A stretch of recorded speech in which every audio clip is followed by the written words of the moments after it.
All righty, so welcome to our CRI public meeting. It is number 32. And I want to welcome everyone. We are going to start with an Oli, and Malia is going to lead us in that. Mahalo. Aloha mai ka koa pau mai ka piina I ka lai haiha ke lovelo e le hua ano ai ke aloha. Nā au makua mai ka la hiki ka la kau mai ka hoʻokuʻi a ka halawai. Nā au makua ia ka hina a kua ia ka hina a lo. Ia ka akau I ka lani o kiha I ka lani o we ka lani nunulu I ka lani ka holo I ka lani.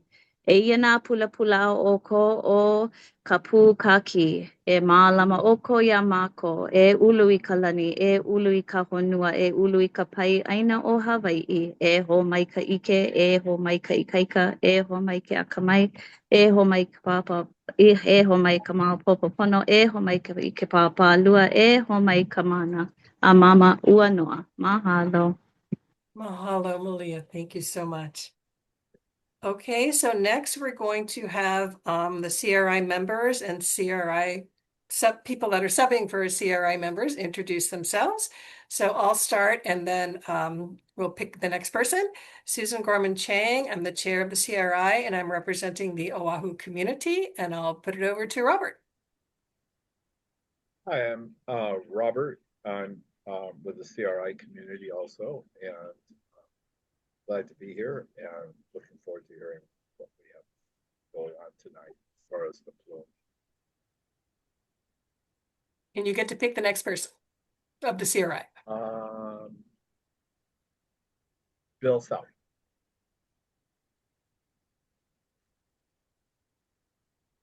Bill, you need to unmute. Yeah, you're muted, Bill. You need to unmute. You're muted, Bill.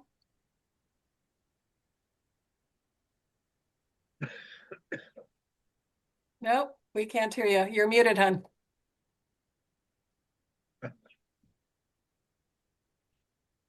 Oh gosh, it doesn't want to unmute. Okay, well, he figures that one out. Yeah, go ahead, Chris. Yeah. Hi, my name is Chris Anton. I'm part of the CRI representing affected families. I pick Malia. Aloha, Malia Marquez, representing our community, Kanaka and non-Kanaka for the betterment of Hawaii. Mahalo. Kalamai, I will pick, is Melody on? Yes. Mahalo. Aloha, I'm Melody Aduha. I am substituting for Mariko Jackson. She is representing Oahu residents, so I am representing Oahu residents as well. Aloha. And I will pick Marty Thompson. Aloha, I'm Marty Townsend. I'm former chair of the CRI. I'm very happy to be asked back as a substitute for Mia Lisa. Thank you very much. Aloha. And Bill, are you back? I am back. Go for it.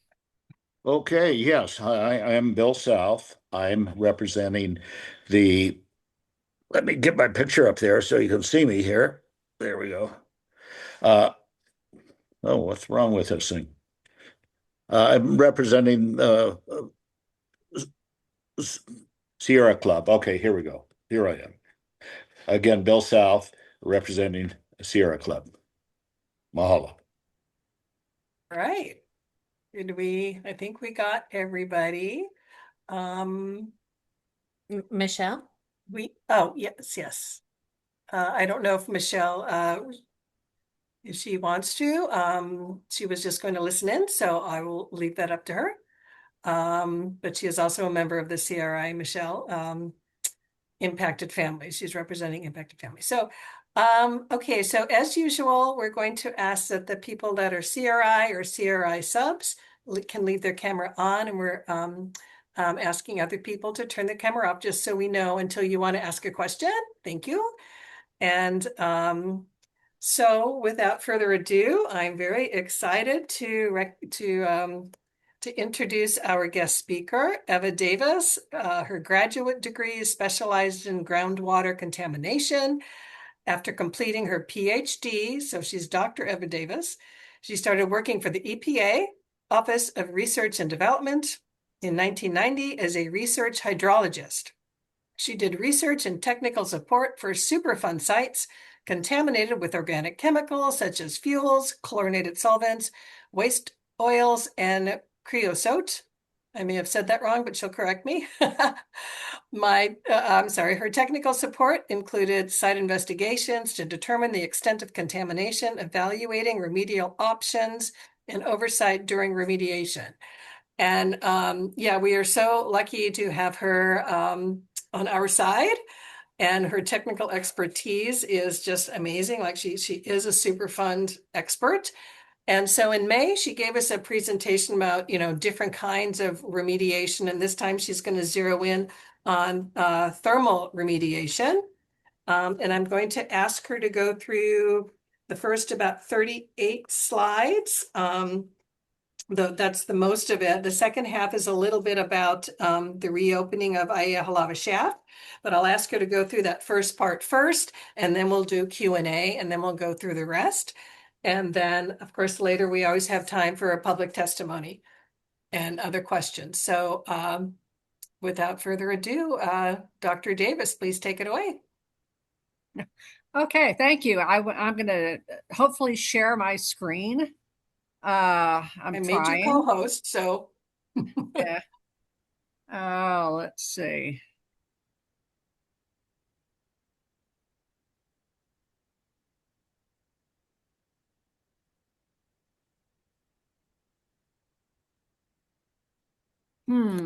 It's At not the wanting bottom, to.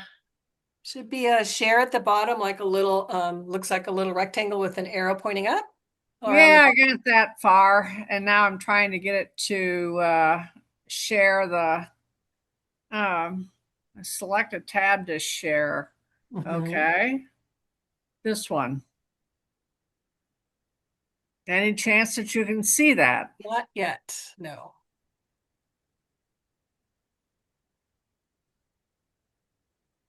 Hmm.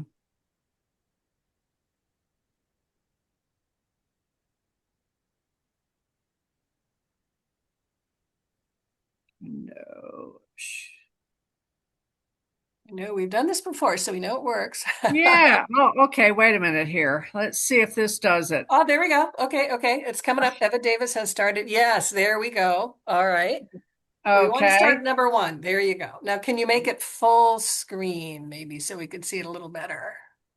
But Oh, if not, that's okay. It should be a little symbol along the bottom. sharing. Oh, I'm not seeing where I can make it. Right there, I think. Maybe click on that. No. Ah, woo! Okay. Oh, hey, I'm doing good tonight. You're great. You're great. And I thank you for inviting me back after presenting in May at your CRI meeting on the different technologies that are being suggested by the Navy and by other stakeholders for the Red Hill site. And as I tried to point out then, there are some serious limitations to each of the technologies that they are suggesting.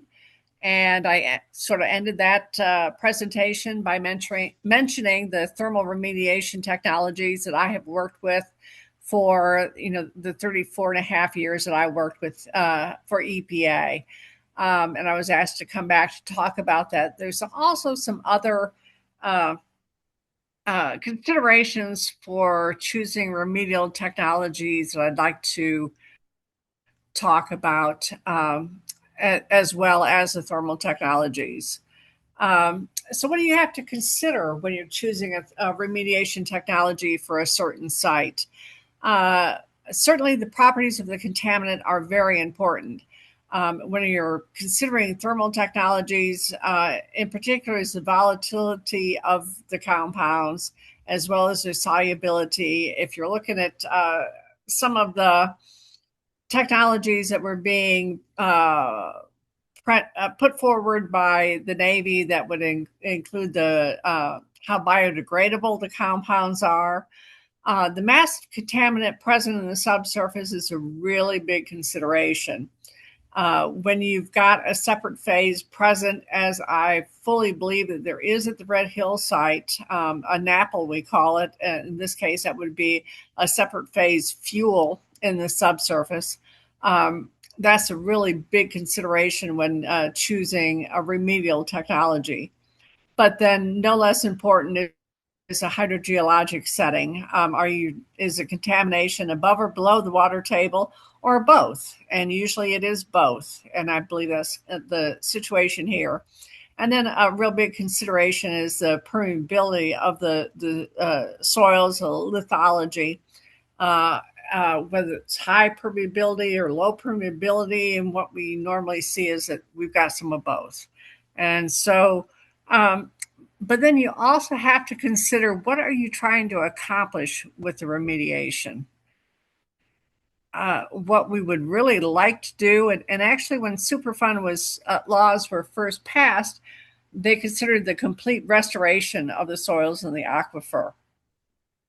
But what experience has painfully taught us is that complete restoration is not always practicable. And the more contamination there is in the subsurface, when you start having a non-aqueous phase liquid present, it can be extremely difficult to completely restore the soil and the aquifer. So EPA then turned to using a criteria of remediation to the extent practicable. And that is not something I really like, because it's very vague and it can mean different things to different stakeholders. To those who are, the ones that have to pay for the remediation, they want to do just as little as possible and say that's the extent practicable. And for someone like me who likes to see the soil and aquifer remediated, I'd like to see a more aggressive approach taken, even though that normally means it is requires more funding to do so. And as I think about what I know about this site and the situation here, I came up with the question of, at Red Hill, is remediation to the extent that the Red Hill shaft can be used to produce safe drinking water after a treatment at the wellhead an acceptable remedial goal? And I'm leaving that as a question now. I'm not answering that. I'm just throwing that out there really as one possibility, knowing that complete restoration is in a lot of cases not really practical, but wanting to push the remediation to something that is really beneficial. So the remedial tech, just as a really quick refresher as to what I talked about in May, the technologies that are being used in the case of pump and treat or been put forward by the Navy or other stakeholders as possible remedial technologies for this site. Pump and treat is what I would call what the Navy has been doing since early 2022 in terms of pumping the Red Hill shaft and then discharging that water. Initially, they were just discharging it to a stream, and then they started putting it through granular activated carbon, and therefore making it a pump and treat situation. Monitor natural attenuation is another thing that has been suggested in numerous documents that I've seen, and they've talked about, and natural attenuation is supposed to apply to only dissolved phase contamination in the groundwater. When they started figuring out the fact that, at so many of these sites, there is also a non-aqueous phase liquid present, in this case, the jet fuel itself, Then they started talking about this natural source zone depletion. And, saying that a lot of this non-aqueous phase liquid that's present is going to degrade, much like the dissolved phase that's in the groundwater is going to degrade naturally. And Susan shared with me recently a paper, a research paper that was published and about the Red Hill site. And that work was also included in the conceptual site model for this site that was published in 2019 after the 2014 spill, but well before the 2021 spills occurred. And I cannot endorse either the methods that were used in trying to determine the amount of natural source zone depletion that was going on, or their calculations as to how much of the source zone they think is being degraded every year. Soil vapor extraction is another technology that supposedly they have already piloted out there. I have not seen a report on that. From a lot of the documents that I had seen previously, it made it sound like the soils were very tight, very low permeability, which would mean that soil vapor extraction would not be very applicable. What I'm seeing more now is that perhaps there are zones where the clinker zones that are much, much more permeable than some of the soils out there, and maybe soil vapor extraction would be applicable in those zones, except for the fact that JP5, the most recent spill out there anyway, the 2021 spills, is not very volatile. It was designed to not be as volatile as like JP4. And so therefore, soil vapor extraction at ambient temperatures is still going to have some very serious limitations. And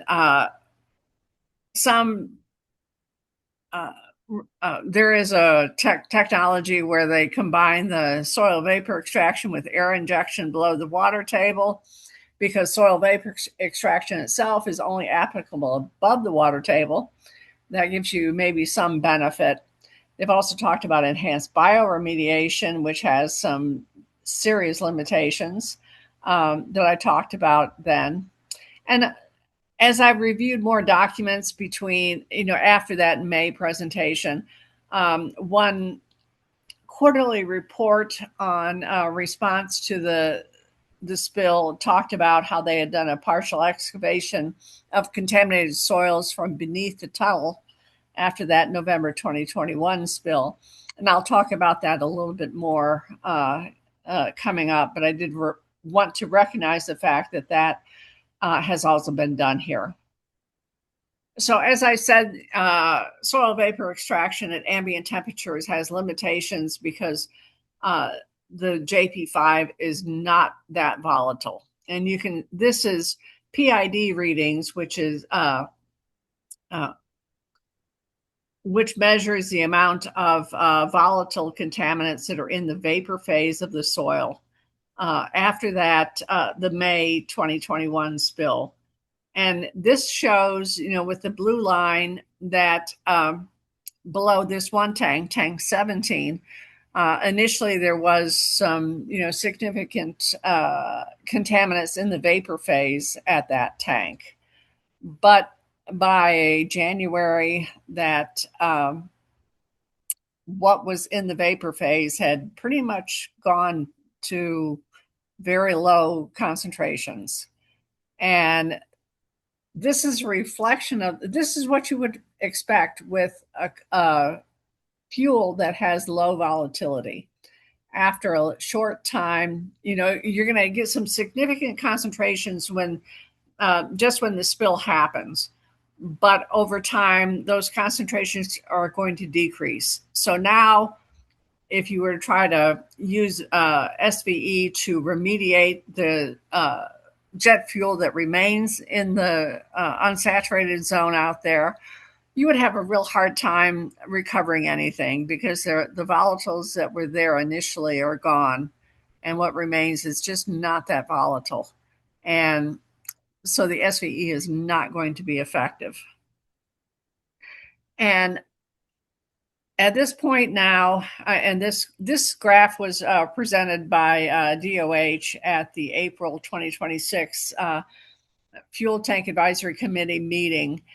And the Red Hill Monitoring Well 02 is one of those that is in the tunnels below the fuel tanks.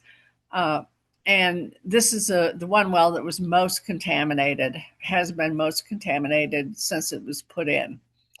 And it shows the high concentrations that occurred after the May 2021 spill.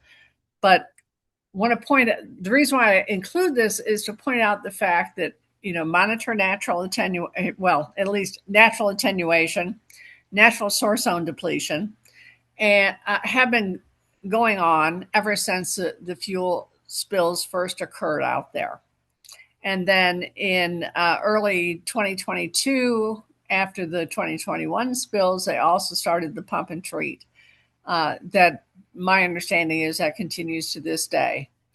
And this graph shows that despite those processes, those remedial technologies that have been ongoing, that there is still significant contamination that remains in this well. It has not cleaned up the subsurface. And that to me is why, more aggressive technologies should at least be considered for this site. But what have I seen in the documents that stakeholders from this site have said about thermal remediation? The Y Alliance report states that where the fuel is contained in a confined geologic formation, injection of heat or steam can mobilize the fuel in both the vapor and liquid phase, and modest fractions of fuel can be recovered. And where I take exception to this statement is them saying modest fractions of the fuel can be recovered. For this type of fuel, although it's not the most volatile type of fuel, it was designed to be semi-volatile. Still, at the temperatures that can be achieved with thermal remediation, large percentages, very large percentages of that fuel can be recovered, have been recovered at other sites.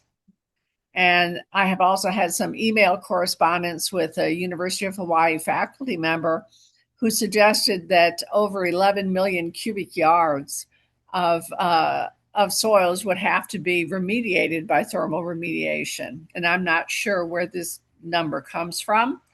And he had informed me that in order to discuss with the Navy what data they had on the characteristics of the site, that he had to sign a non-disclosure agreement, which really kind of blew my mind. So I'm not entirely sure where this number comes from, but I would say that based on, and if that number is correct, it would be extremely difficult and costly to remediate using any technology, that type of that large of a volume of soils. But I don't know that enough characterization has been done out there to really verify that number, anything close to it. If the contaminated area is that large, I would say you need to, whatever technology you're going to use, you need to prioritize what areas you really want to remediate. So now getting more specific to in situ thermal remediation technologies. These are aggressive technologies that are generally applied to the source zones, the areas that have non-aqueous phase liquids. And these are really the only in situ remedial technologies that are applicable to non-aqueous phase liquids. They've been applied to very successfully to both volatile and semi-volatile contaminants, and The JP5 here is semi-volatile. Some of the prior spills, for which I'm sure there are still NAPLs out there, maybe even more have more and less volatility than the JP5. These technologies are applicable in a wide variety of settings. Both the very simple lithologies and very heterogeneous lithologies, more like what you have at this site. They're successful both above and below the water table. They've been used at sites where there are surface structures, the subsurface structures in this case. If there was still fuel in the tanks, I probably wouldn't be talking to you about thermal remediation, but because those tanks have been taken out of service, I think there is a much greater probability of being able to successfully deploy these technologies if the additional site characterization and evaluation shows that they should be successful. These technologies have also been used in fractured rock, but I'm not sure that they've ever been used in the kind of volcanic rocks that you have here. But what's important about that is just the permeability and the permeability contrasts, which I think are going to be similar here in the volcanic rock as they are in other types of fractured rock. And when you apply these technologies in an aggressive manner, you can expect to recover not just modest amounts of the fuel, but a large percentage of the mass that is within your treatment area, leading to orders of magnitude reductions in the soil and groundwater concentrations, and therefore much less dissolved phase that can then migrate away from your contaminated area. And then once that NAPL has been removed, then technologies like the pump and treat or natural attenuation can be effective in degrading the rest of recovering or degrading the rest of the dissolved phase contaminants that remain. So what's important about these technologies for the recovery of contaminants? For contaminants like you have here with the jet fuels, the most important mechanism is going to be the increased vaporization of these compounds. When you increase the temperature from ambient up to the boiling point of water, 100 centigrade, you're going to increase the volatility of these compounds very substantially. That makes them very recoverable in the vapor phase. With other types of contaminants, the decrease in the viscosity or the increased solubility may become more important. But I think what's really important here for the jet fuels and the different fuels you have there is that increase in the vapor pressure.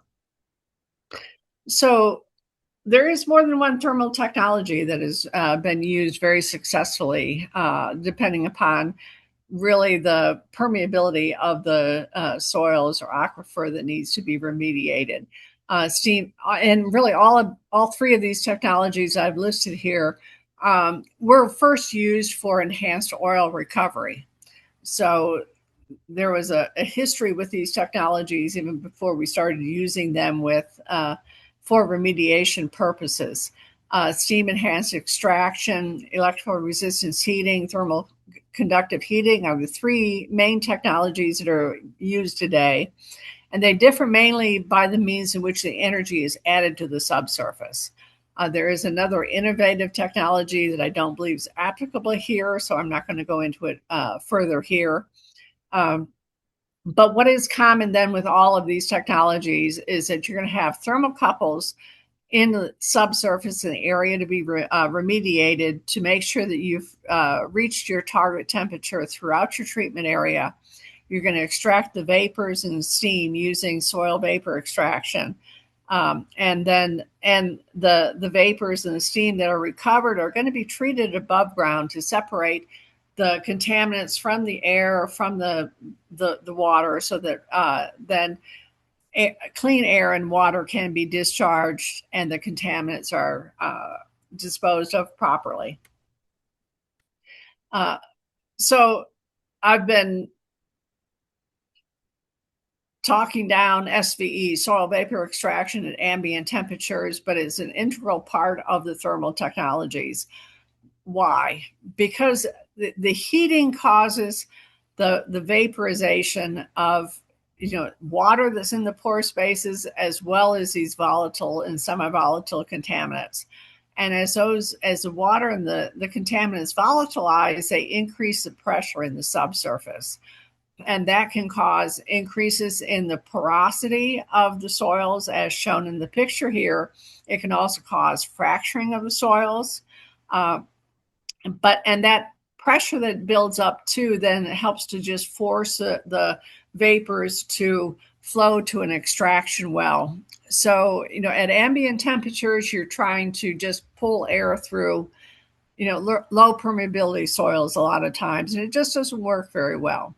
But when you've got that pressure that's created by creating steam and vaporizing contaminants, and the pressure that creates, that helps to make the soil vapor extraction much more effective to recover the steam and the vapors.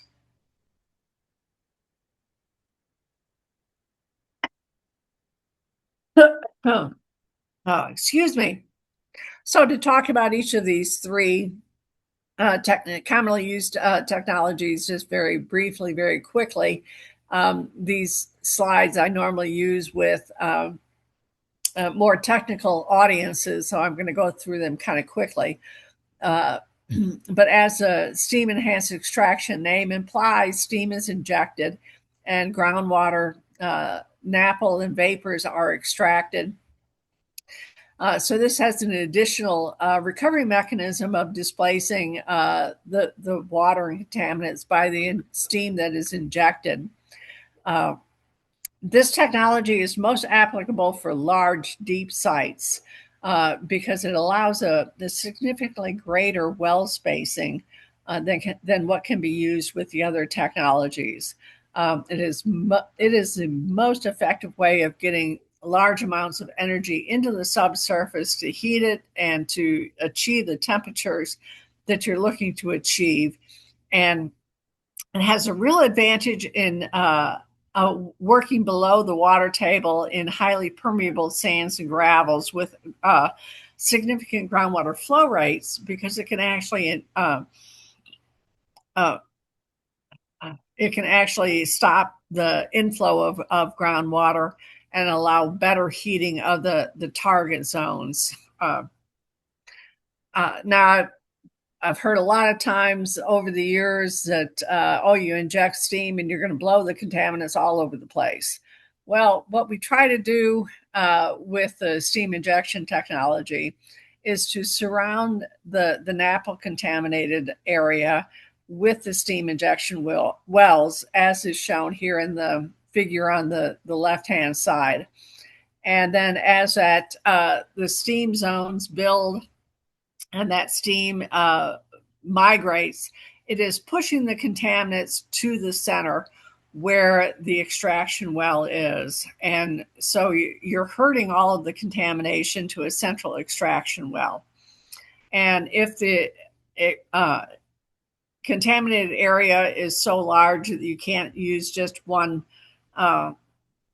set of 6 injection wells as shown there on the left, then you can have a repeating pattern of injection and extraction wells as shown on the right-hand figure. And this is again borrowed from the enhanced oil recovery technology as something that has been proven for enhanced oil recovery. One of the sites I worked on for a lot of years while I was still working for EPA was the former Williams Air Force Base, which is just outside of Phoenix, Arizona. And Williams was a training site for Air Force pilots. So there was a whole lot of jet fuel that was used there, different types of fuels. They had both jet fuel and avgas. Excuse me. And a lot of that was the estimates were millions of gallons of that having been leaked into the subsurface. There is a large vadose zone, unsaturated zone that the jet fuels pass through, and soil vapor extraction has been being used for many years, trying to recover that jet fuel. And then we finally got the Air Force to implement soil steam enhanced extraction below the water table. The area that was treated was about 4,100 cubic yards at depths of 160 to 240 feet below ground surface. More than 300 million pounds of steams were injected over about a 2-year period, and more than 2.5 million pounds of petroleum hydrocarbons were recovered from this site. Unfortunately, we were not able to go after the entire jet fuel spill with steam injection. And so there is still fuel remaining in the subsurface. However, this was quite, a very significant reduction of the amount of mass that remains in the subsurface there. Electrical resistance heating has been very commonly used for remediation of lower permeability soils. In this case, electrodes are actually constructed in the subsurface, and an alternating current is applied to the electrodes. And that current is carried between electrodes by water that is in the pore spaces. But soil is just not real conducive to conducting electrical current. So that resistance to the carrying the current is what causes that energy to be lost as heat and heats the subsurface. So the electrodes can be installed either vertically, or when you're working below a building, they can be at angles. They're normally a triangular or a hexagonal array, 20 to 40 feet in diameter. And you can then reach steam temperatures in 3 to 6 months. And again, vapor extraction is used either at the electrodes or halfway in between electrodes to collect the vapors that are produced as the soils and groundwater are heated. Just very quickly here, the heating is dependent upon the electrical conductivity of the waters in the pore space. Low permeability soils are heated more quickly by this technology. It does work both above and below the water table. Sometimes when working above the water table, you have to add water to the electrodes. But because you have to have water in the soil to conduct the electricity between the electrodes, the temperature that you can reach with this technology is limited to the boiling point of water. And as I've already said, the contaminants are collected as vapors. You have to have a relatively low groundwater flow rate. And this technology can also be challenged by having a layer heterogeneity where the layers have widely varying electrical conductivities. The third technology I want to talk about briefly is thermal conductive heating. In this case, again, you have heater. In this case, it's heater wells rather than electrodes that are constructed in the subsurface. Again, there are about 12 to 20 feet spacing between these heater wells. But in this case, you can have either electrical energy or you can have gas combustion at these heater wells that produce the energy. And, the temperature that can be achieved with this technology is higher than the boiling point of water. Target treatment temperatures have been as high as about 350 centigrade. So this technology relies on the thermal conductivity of the soils to conduct the heat away from the heater wells. Thermal conductivity of soils and rocks is fairly uniform, so you get a fairly uniform heating of the subsurface away as the heat moves away from these wells. But because the thermal conductivity of the soil is low, it requires a high temperature at those heater wells in order to propagate that heat away from the well. Generally, what's used is about 700 centigrade at the heater wells. And then again, you have vapor extraction that can be either at the wells or halfway in between them.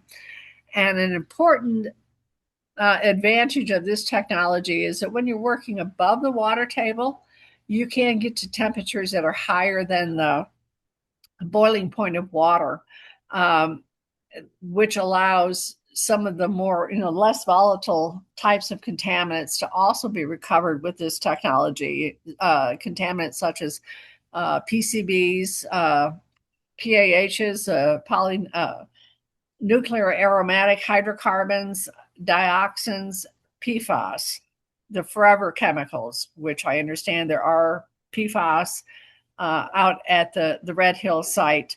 PFAS in the Beto zone above the water table may potentially be able to be recovered by this technology. Fractured rock, I mentioned, is one of the types of lithologies that have been successfully treated by thermal remediation. The picture here is from the former Loring Air Force Base, which is in the northern part of Maine, where we did some steam injection research some years ago. And fractured rock is more challenging. I've talked about how steam injection is good in permeable lithologies, and ERH and TCH are more applicable in low permeability settings. But in fractured rock, you normally have a combination of both very permeable fractures as well as very low permeability rock matrix. And so you have to be able to, in a lot of situations, you have to be able to heat both the highly permeable fractures as well as the low permeability rock matrix, which presents some extra challenges. But those challenges have been met. You just have to understand what your geology and hydrogeology is and adapt your thermal treatment technology to that. So you consider fractured rock as another type of heterogeneous porous media. And I think a lot of the same principles then are going to apply to the lava flows at the Red Hill site. Is just understanding the permeability contrasts of the clinker zones versus the basal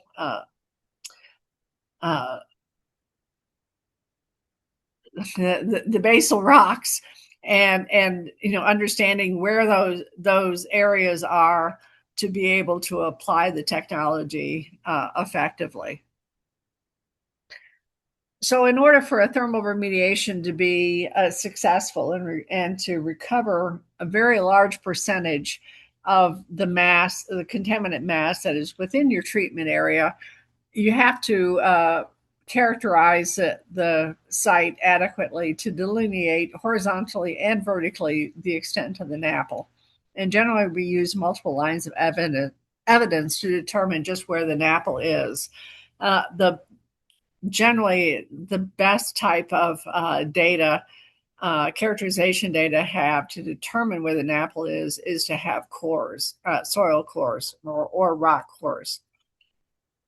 And then you have to apply that thermal technology to essentially all the areas where there is significant NAPL. You don't want to leave NAPL outside of your treatment area to recontaminate the area after you're done with treatment, or to have it slowly bleed into your treatment area and keep your extraction rates high. So the design of the heating and the extraction system is crucial. You have to heat to your target temperature all of the NAPL areas, and you have to be able to recover all of the NAPL that is mobilized. So that's really critical with being able to have a successful thermal remediation. So how applicable are these technologies to the fuel spills at Red Hill? And I say spills because I know that there's more fuel that's still out there than just what was spilled in 2021. As I've already talked about, some of the the contrasts in permeability of the different zones, the hydrogeology. Is there a lot of groundwater flow, or is there very little groundwater flow? The volatility of the contaminant, we already pretty much know that from the some knowledge of the different fuels that have been spilled out there. What isn't known, I think, is really the distribution of the NAPL out there in the subsurface. And therefore, you don't know just how big of an area would need to be treated.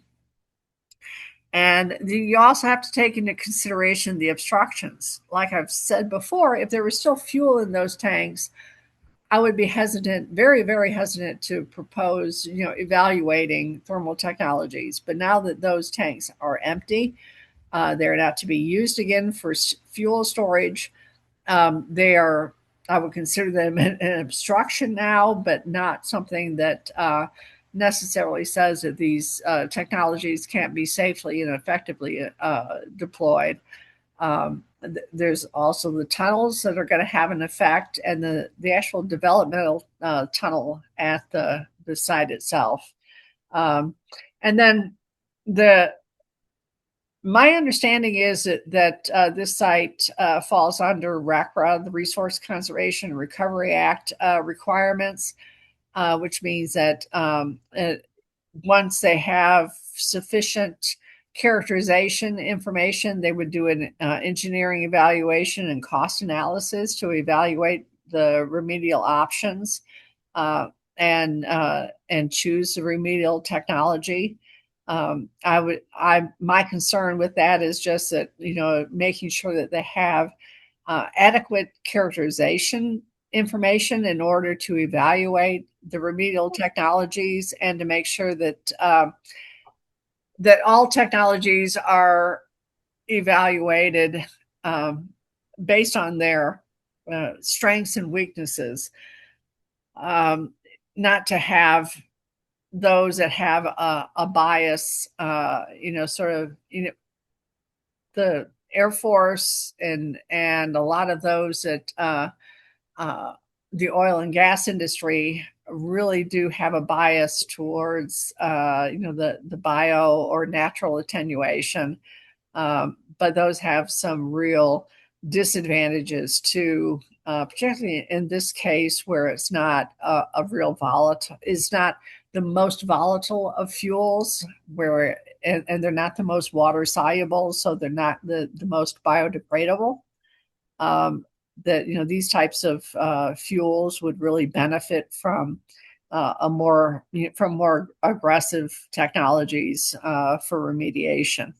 Right. Hey, Eva, do you think this could be a good place where we could start, where I'm seeing a lot of questions, and then we can get back? Is that okay? Yes, absolutely. Okay. That's just what I was going to say. Okay. Yeah. Thanks. So, so I'm just gonna start, just for clarification, when you talk about the zone, with the natural source zone depletion, the natural source zone, right? That's different than the plume, right? Can you kind of explain the difference? A source zone, in the way it's used with, amongst the remedial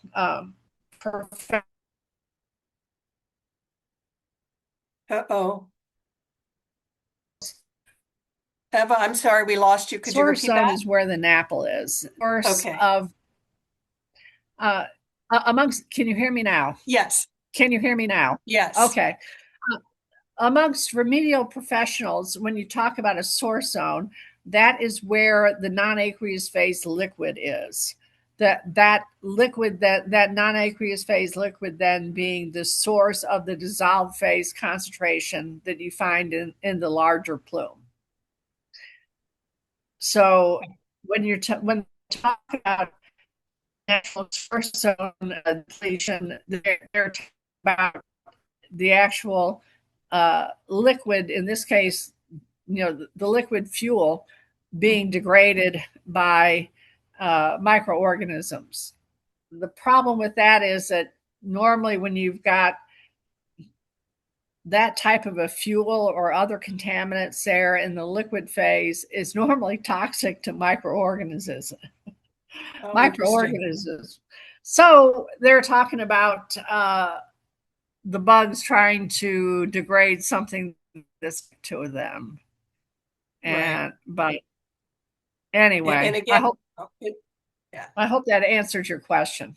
Yes, yes. And then just one quick other one, and I'll get to Marty's question.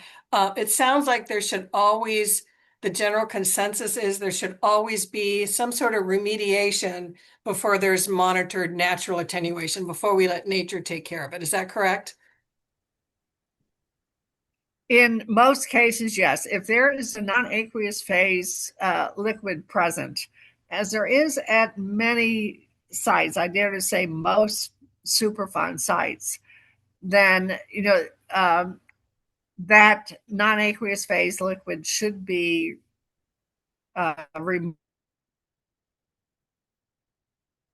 Remediated. Okay, thanks. Okay, go ahead, Marty. Hi, Dr. Davis. To the care of the dissolve phase. Okay, I'm sorry, you were breaking up a Did little. I Can you lose say you? your last sentence? I'm sorry. Your last sentence was broken up. Can you repeat your last sentence?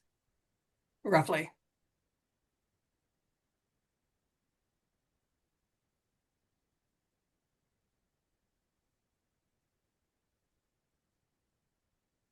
It may help if she stops sharing her screen, and she might have more bandwidth Yeah. then. Eva, maybe you want to. Oh. Okay.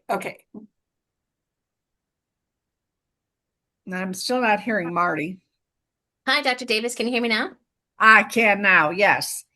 Great. Okay, so my question is around timelines. I was wondering if you could tell us a little bit about how long thermal remediation might take, versus like soil vapor extraction.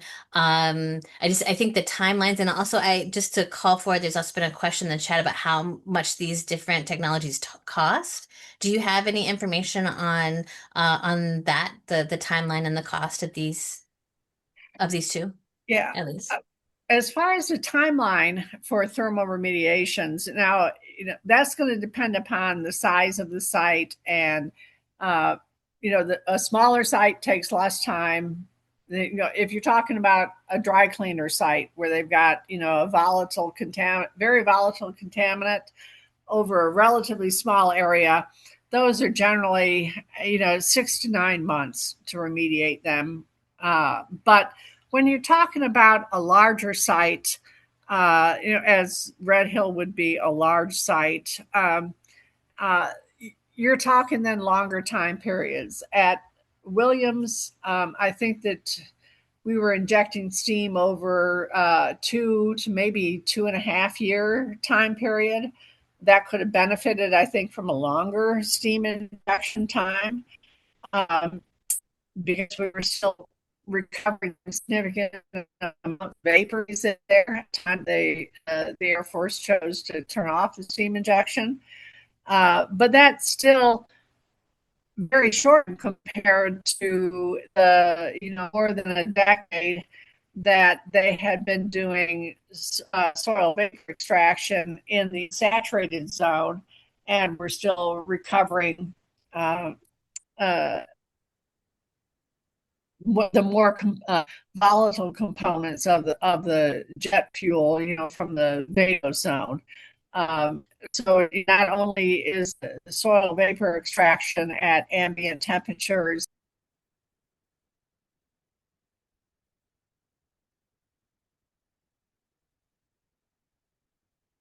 Oh, whoops, Ava, we lost you again. Right after you said ambient temperatures. And I think you're on mute now, Eva.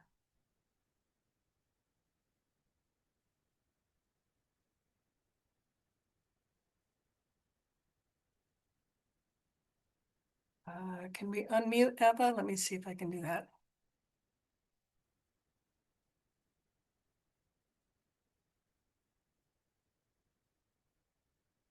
Okay, I'm not sure how I got muted. Can you hear I me think. now? Yes. Okay.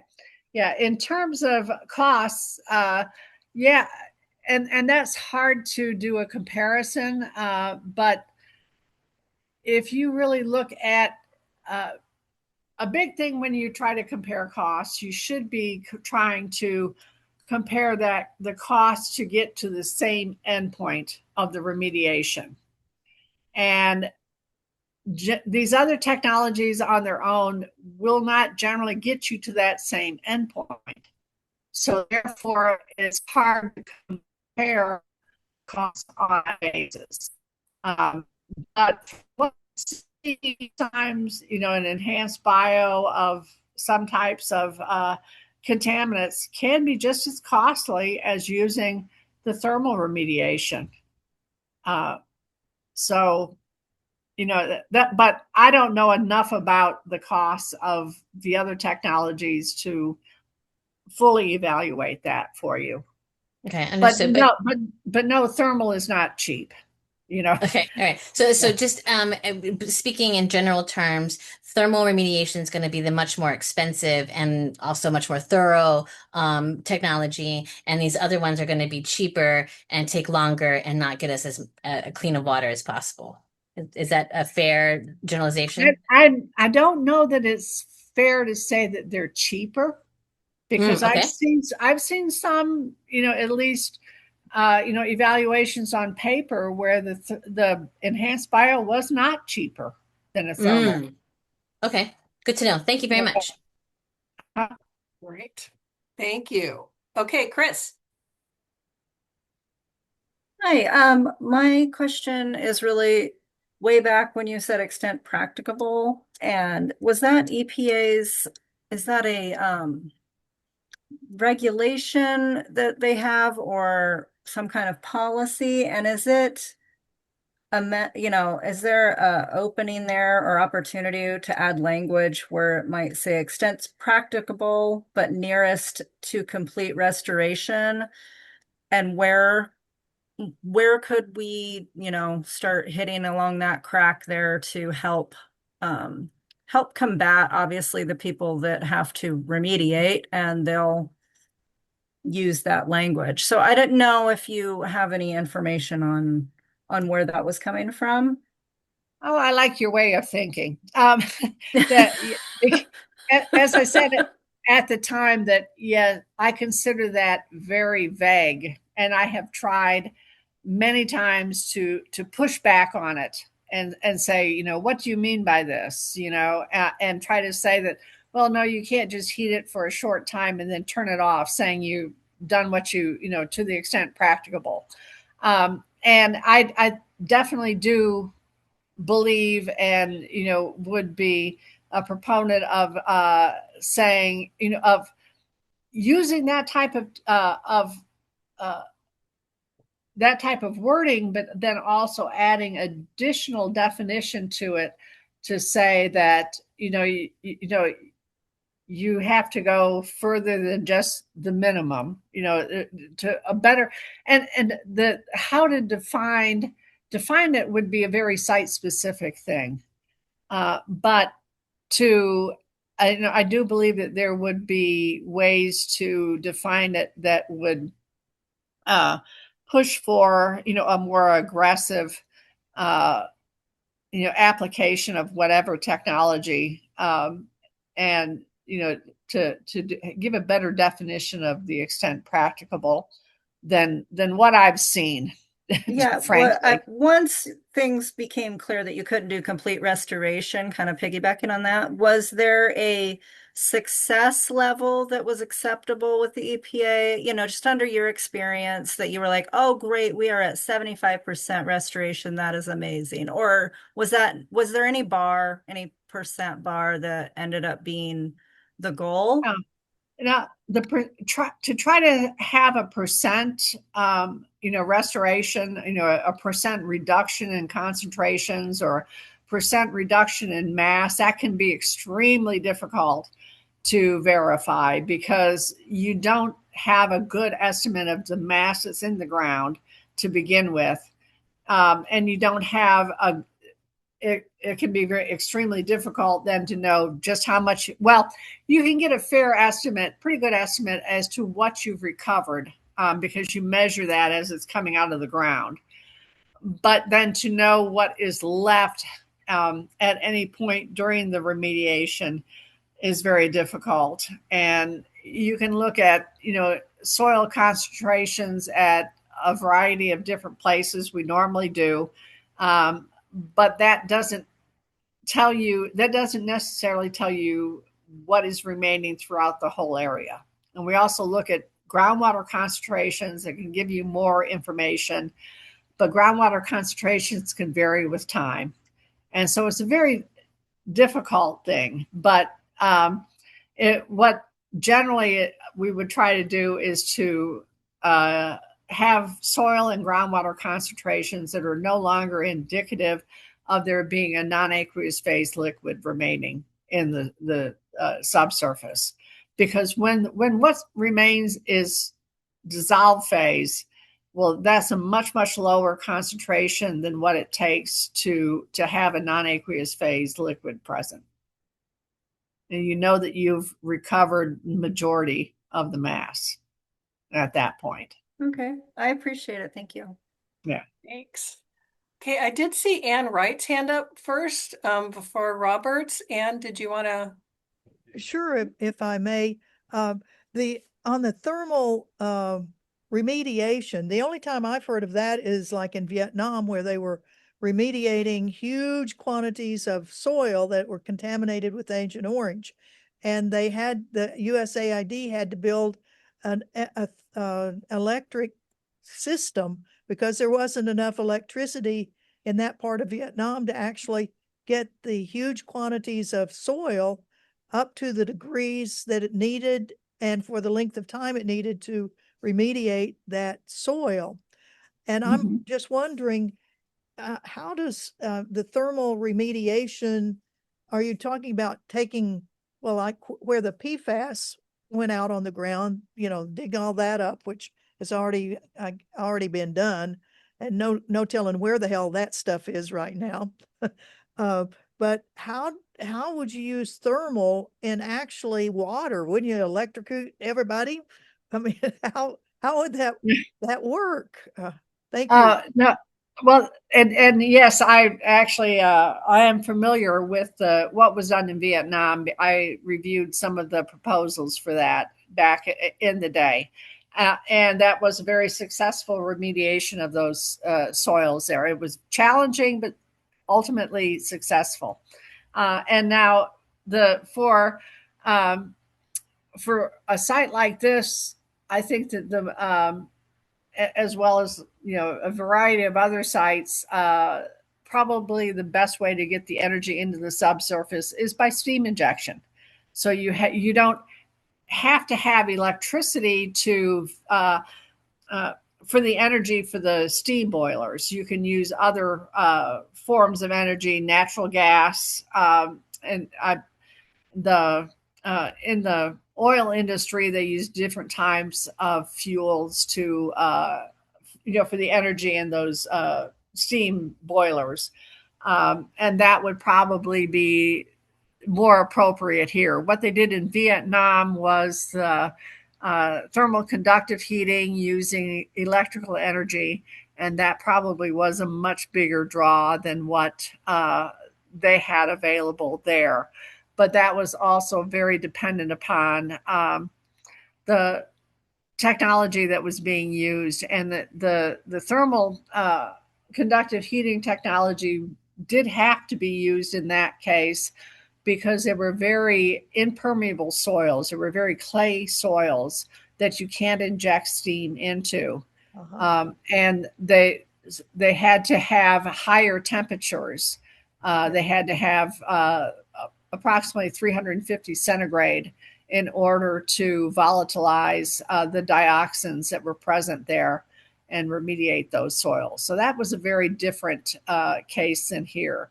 Yeah, if you really wanted to go after the PFAS, the forever chemicals that are likely present at this site, and I admit I have not been able to really look into how much PFAS is there and where, but that would require higher temperatures, and it would, whether or not it's feasible would depend upon where that those chemicals are. Well, thank you very much.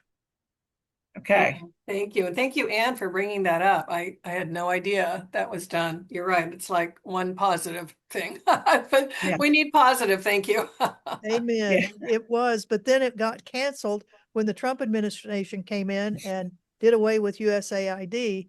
And that's one of the things that some Congress people have urged to reinstate, which it has been at this time.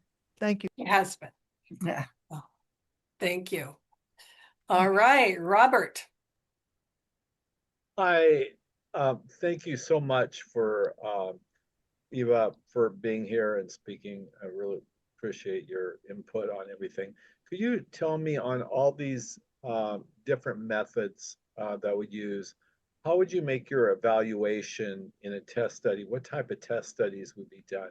Core, removing the core, soil, or how do you determine the how do you evaluate which method you would recommend to do? And is the testing different than the other one, or all three? Are these different methods of testing?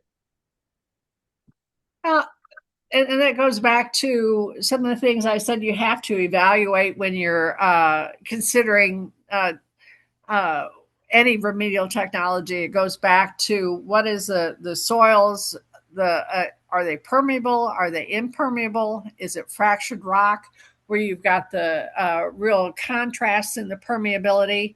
In this case, we know that the fuels that are there are probably amenable to any of the technologies. Now, if there's a lot of bunker C fuel that was spilled many, many years ago that's still out there, that may require higher temperatures than what you can get with steam injection or electrical resistance heating.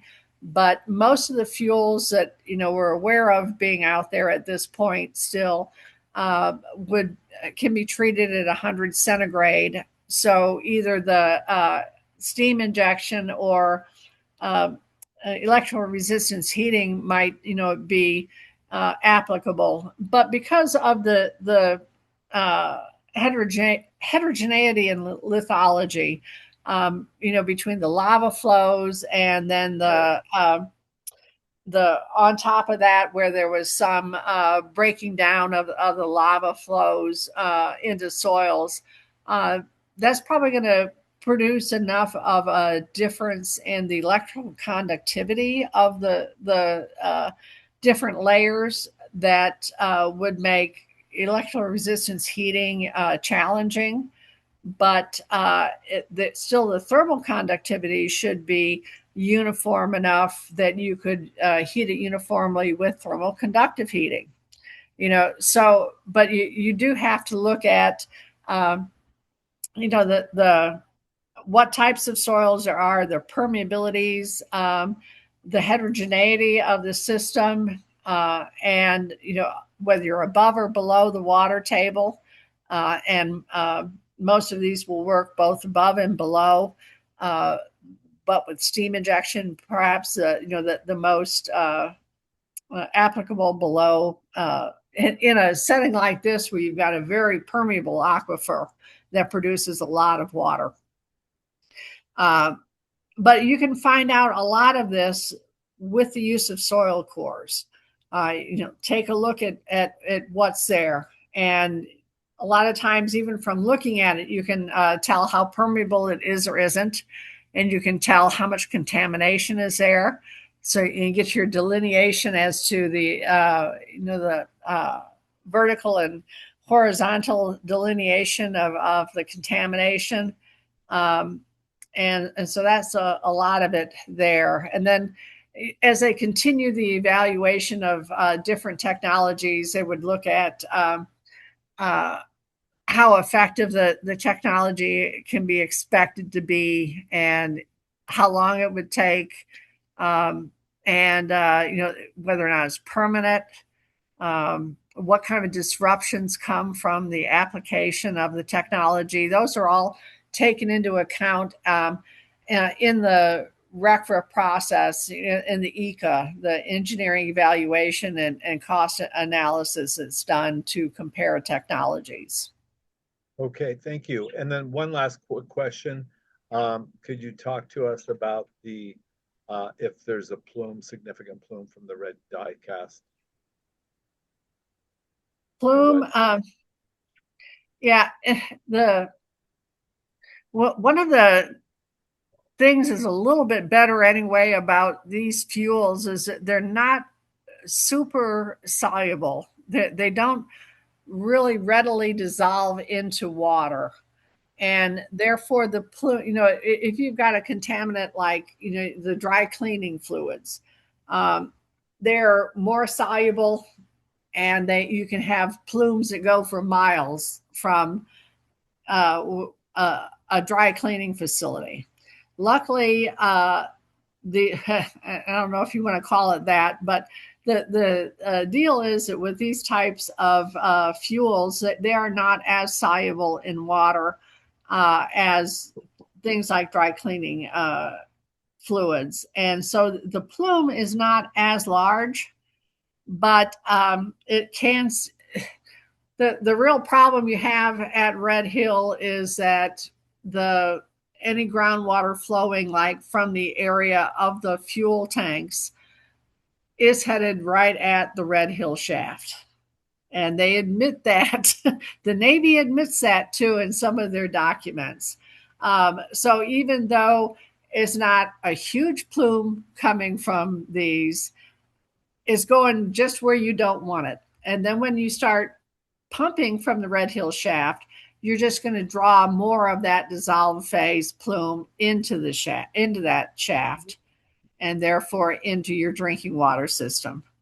And I know that even the EPA Region 9 has said that, the plume is decreasing in size. Yeah. But I think what they're doing is they've removed enough of the dissolved phase that you're not seeing the dissolution from the fuel itself into the dissolved phase. And it makes it look like there's not a lot of plume there, but if you stop pumping, you would see that plume regenerate itself. Oh, wow. Thank you. Interesting. Thank you. I have another question, Eva. I should send this to you. I found this environmental security technology certification program from the U.S. Department of Defense that looked at like 235 sites, and out of bioremediation, chemical oxidation, thermal treatment, chemical reduction and surfactant, and monitor natural attenuation, they found that thermal treatment was more effective with 1.2 orders of magnitude. But that was those are with chlorinated solvents. So is there evidence to show with petroleum that like thermal remediation is better than some of these other, or can you not make a generalization like that? Oh, I think that, there's no doubt in my mind that thermal is more effective with these types of fuels as well. Great. Where we fall short in being able to, definitively get that information out there is like I talked about Williams Air Force Base that I worked on for a good many years. And the Air Force agreed to do the steam injection remediation. But what we didn't find out until after they were far along with that process was that they were only treating approximately half of the area where the fuel was. And so therefore you don't have this clean site afterwards where you can say, see, thermal did a lot more. But still, if you just look at how much was recovered, Yeah. it was more than 2.5 million pounds of jet fuel was recovered. And none of these other technologies could have come anywhere close to that. It had I been think there set, the spills must have started like in the 1940s.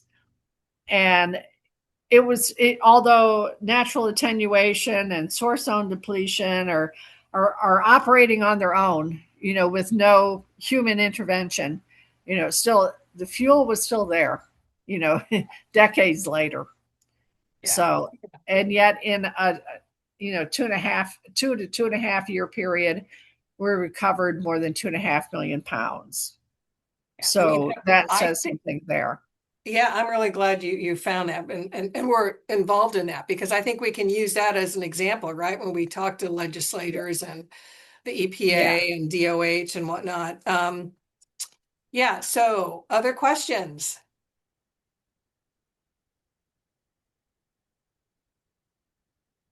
Want to see if I got anything in the chat. I don't know.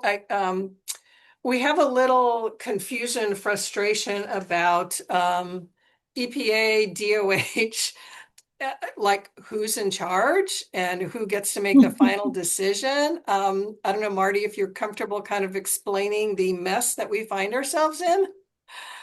Um, as with all roads to hell, it was paved with the best intentions. We were trying to come up with a way to ensure that, local decision makers were in power. So the system that we have is called a delegated system. So the U.S. federal government set a floor that said, okay, these are their minimum expectations in terms of the operation of underground storage tanks. And this logic applies to lots of other statutes too, but I'll just talk about USTs. So the federal government sets the floor and then says, it's really hard for us to implement this. You think of every corner gas station has an underground storage tank in it. So the federal government says, hey, state, if you are willing to at least enforce this minimum, we will give you some money and we will allow you to enforce higher standards. And we promise to follow your higher standards. We mean the federal government. So it like helps kind of expand the state's authority. So, in mid to late 1990s, Hawaii got its underground storage tank system program delegated to it.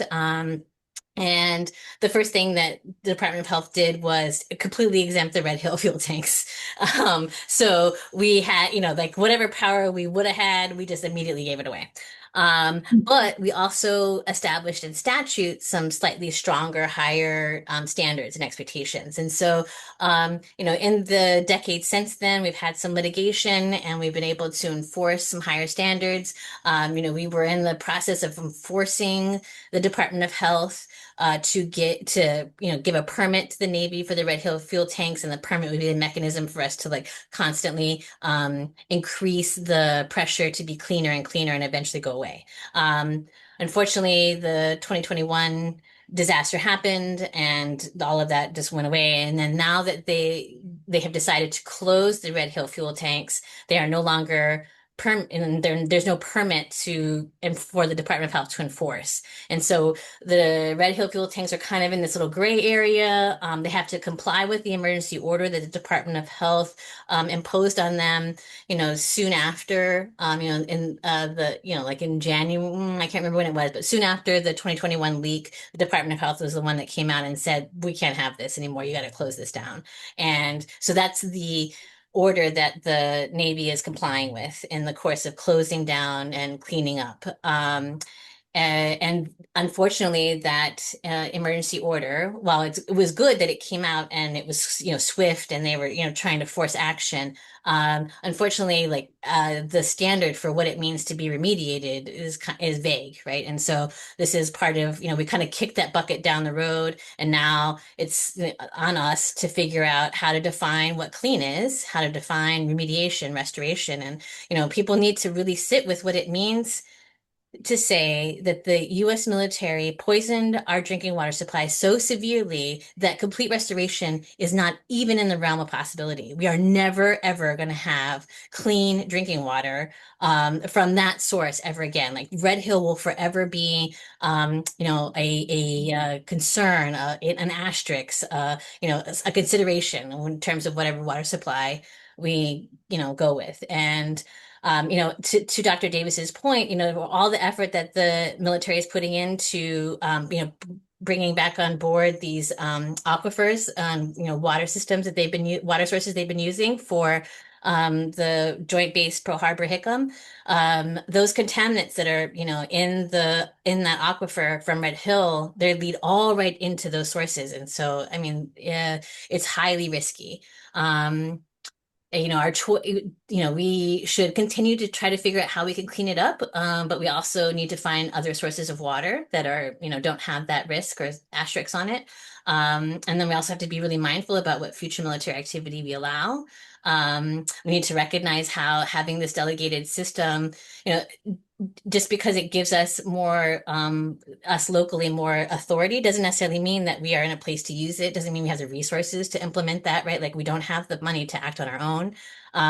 So it's like, G. Willikers, thanks for all of this authority and responsibility, but we don't really necessarily have the capacity to fulfill expectations.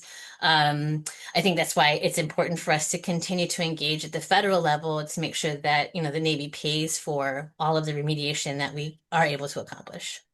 And I hope that answers your question. Thank you. Yeah. Yeah. Yeah. It's a mess. Well, one thing to clarify with that, because the site does fall under RECRA, the normal process is that they go through the ECA process, engineering evaluation and cost analysis, and that they look at various criteria. I don't know if they look at all the same that we use with Superfund, but normally there is within that the requirement to have state buy-in and to have community buy-in as to whatever the remediation technology is chosen. And so even without your Hawaii's specific statutes on this topic, there should still be the ability for the community and for the state to weigh in on this in a way that is substantial. I mean, the EPA should not just say, oh, never mind what you say, we're going to choose this technology anyway. That they should not be able to do that. Right. And before I get to you, Susan Picola Davis, I'm going to read something from a GAO report. Okay, it says Hawaii's underground storage tank regulations. EPA regulates underground storage tanks like those at Red Hill under the Resource Conservation Recovery Act, RCRA. Under RCRA, EPA may approve a state underground storage tank program to operate in lieu of the federal regulatory program, subject to certain authority retained by the EPA. EPA has approved Hawaii's underground storage tank regulations to operate in place of the federal program, and Hawaii through DOH has primary enforcement responsibility with respect to its program. But when you look at those underground storage tank regulations, they're so vague. They're made for gas stations. They don't say anything about remediation, they are ridiculous. So anyway, that's the conundrum we find ourselves in. And Susan Picola Davis, I'll take your question, please.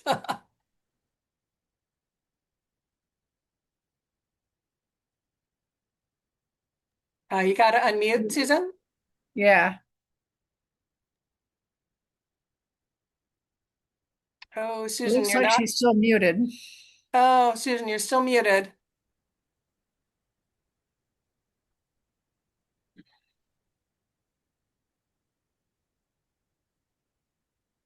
Oh, Susan, we can't hear you. We show you as muted. Am I able to unmute you as the? I'm not. As the. No, the most we can do is ask her to unmute. Okay. Okay. We'll have to come back to you, Susan. I'm Oh, back. there you go. We can hear you now. Thank you. Okay. Some of the things that have been talked about a lot, and maybe Ava, you can tell us what the relationship of the plume what is the relationship of that and remediation? I know you said some of it, but what exactly does the plume represent? Is it, if it gets smaller, is it a measure of success? Because we can't get up to date plume pictures. You know, we get them every 6 months or whatever. So I'm just curious how you evaluate the plume.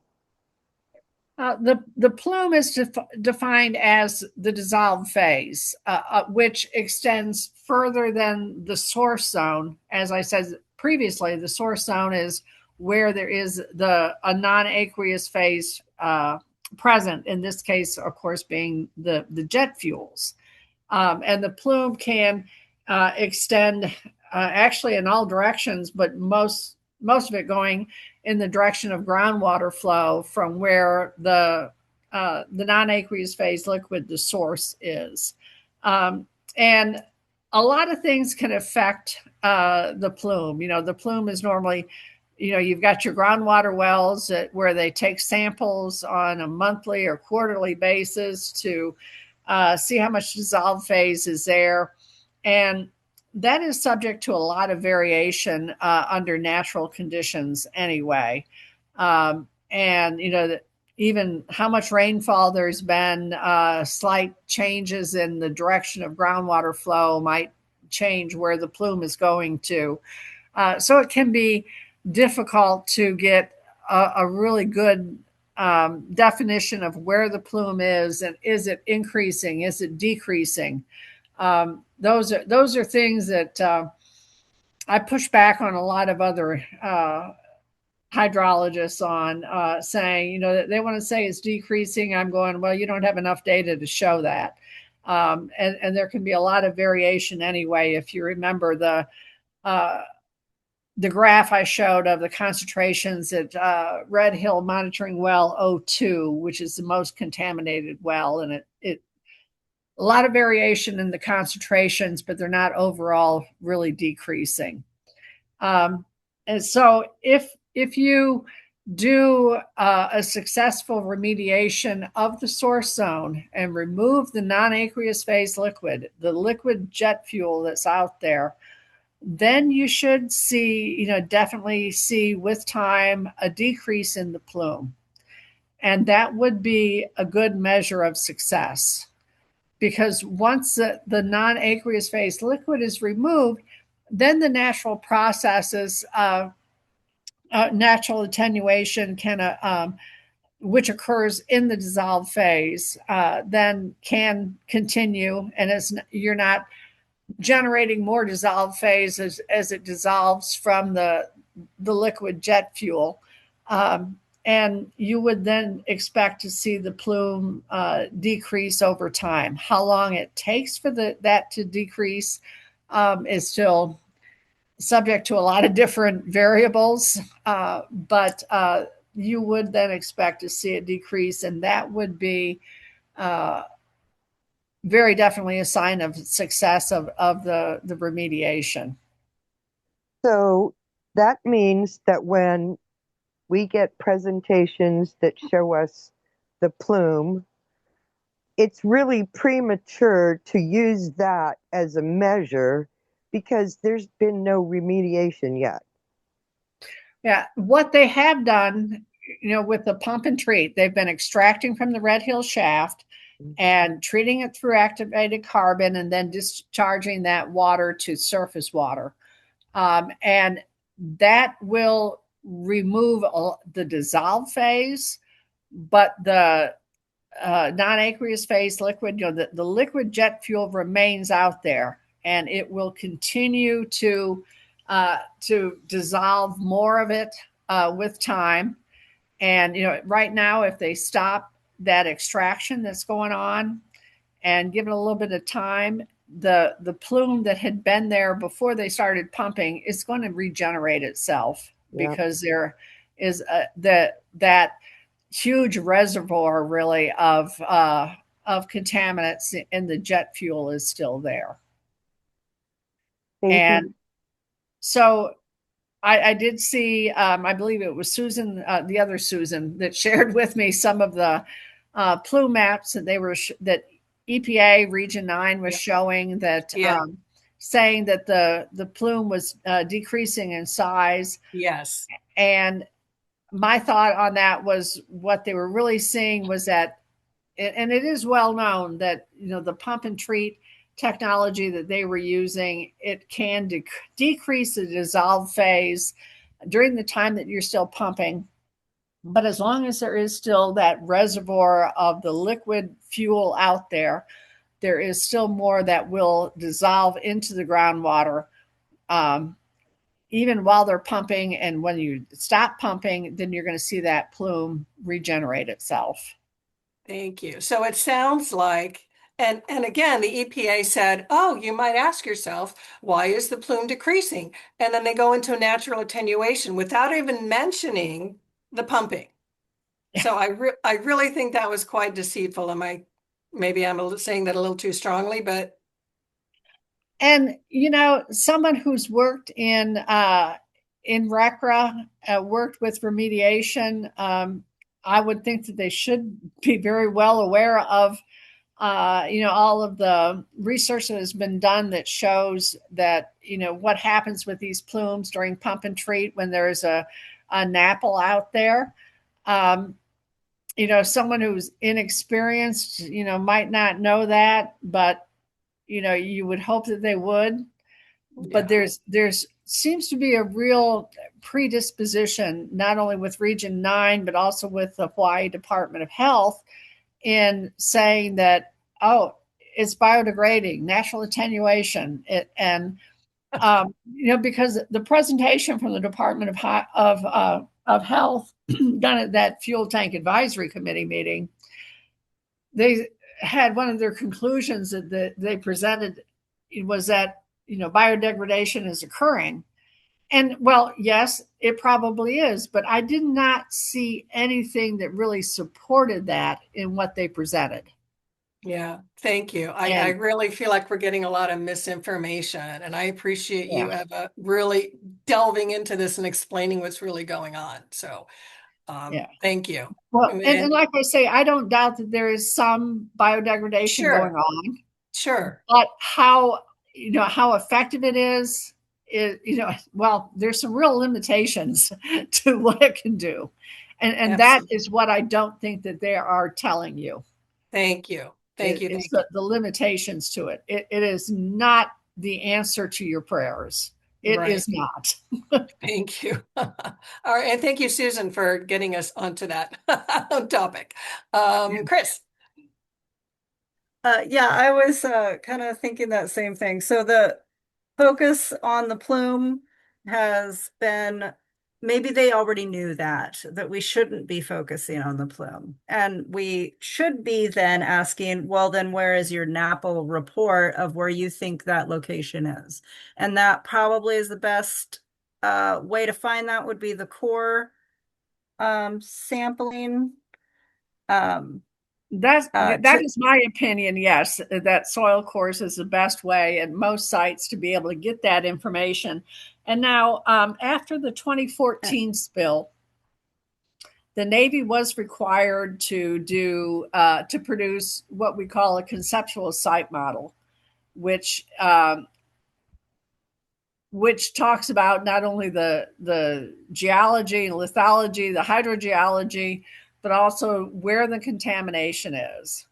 And they did indeed publish a conceptual site model in 2019. The version that I was given access to by someone in the Department of Health is the first revision. It is dated 2019, revision 1. And that's the most information I have seen about the geology, the hydrogeology, and the contaminant distribution. But I also think there are some real problems with that document. And now, obviously, there's been some significant spills since then that actually are in different areas, because the 2021 spills didn't come from uh, the tanks, but it came from the distribution lines within the tunnels. So it put the contamination in different areas. And actually, some of the slides that I included in this slide deck, but didn't get to tonight, and I knew I wouldn't, show what the contaminant distribution that they had found before 2019. It does not show. But I had included then a couple of slides that showed where they were finding contamination after the 2021 spills. Yeah, we can go ahead and bring those slides up, but I just want to make sure, Ernie Lau, do you have any questions, comments? Sure. Oh, I'm sorry, Chris. I Go was ahead. just gonna say, when you said the plume typically flows the water flow, are we then kind of seeing our water flow model when we're getting plume updates? To an extent, you could say that. To try to develop a numerical model for groundwater flow and contaminant transport in a system as complex as what Red Hill is, I think that there's some really, really serious challenges trying to do a numerical model for that. And I know that they've been trying for years, and the models they have produced have not been considered adequate. And I would really question as to whether they can develop an adequate one. And I know that University of Hawaii has been doing a tracer test out there. My understanding is that it's still ongoing. And that interesting. They were finding contaminants where they didn't really expect it, which shows the complexity of the flow system out there. The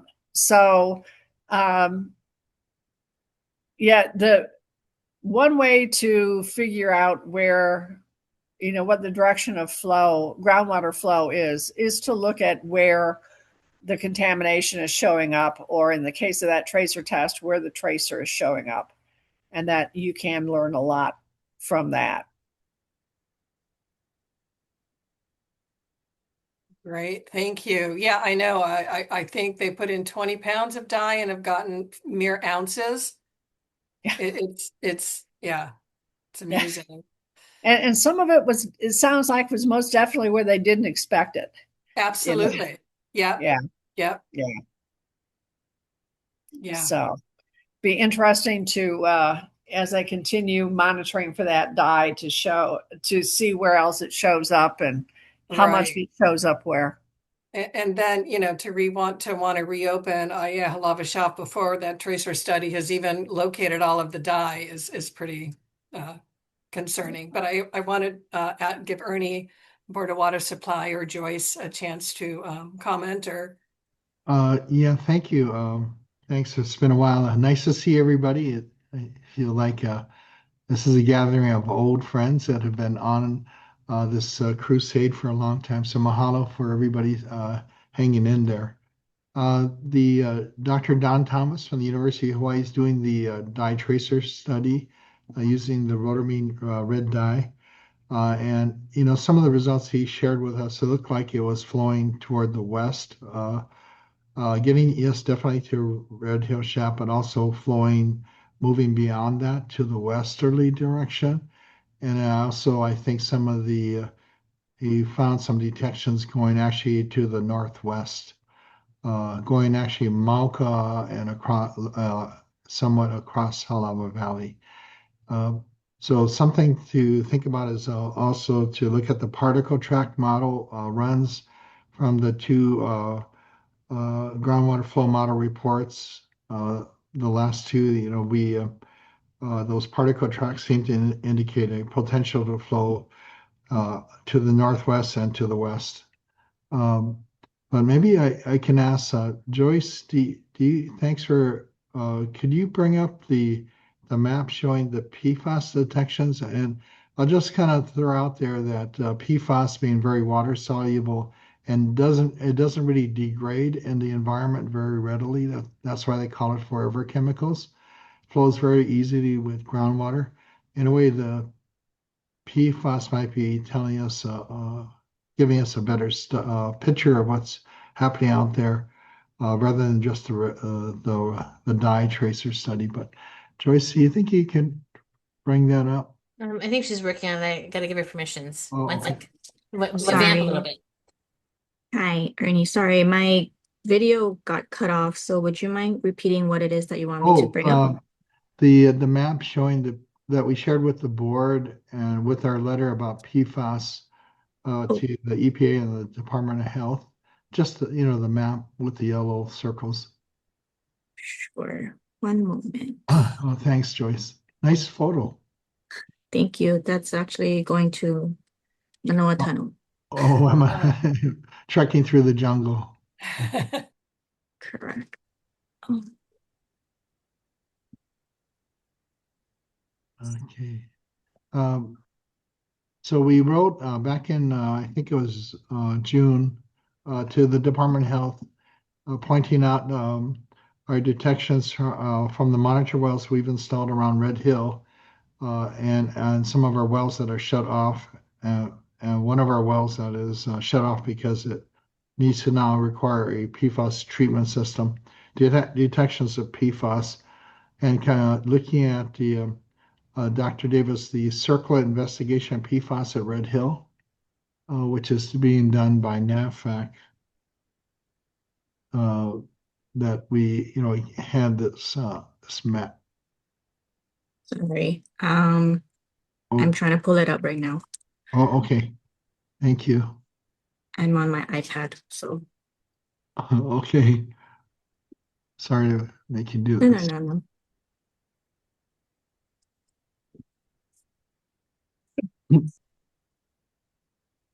But I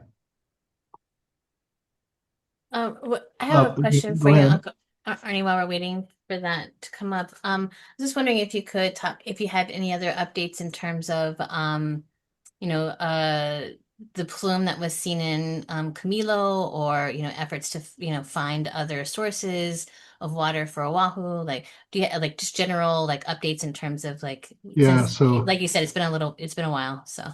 we still have our 3 border water supply wells shut down: Halava Shaft, Alava wells, and Aiea wells.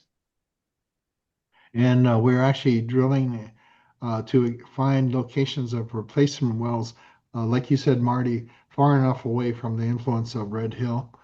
So in the upper Aiea area, we're drilling a well there, and in Utah,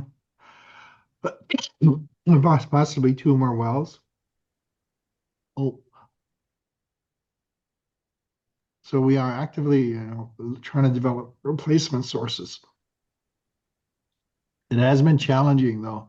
It took a long time just to find get the permits to even do the drilling.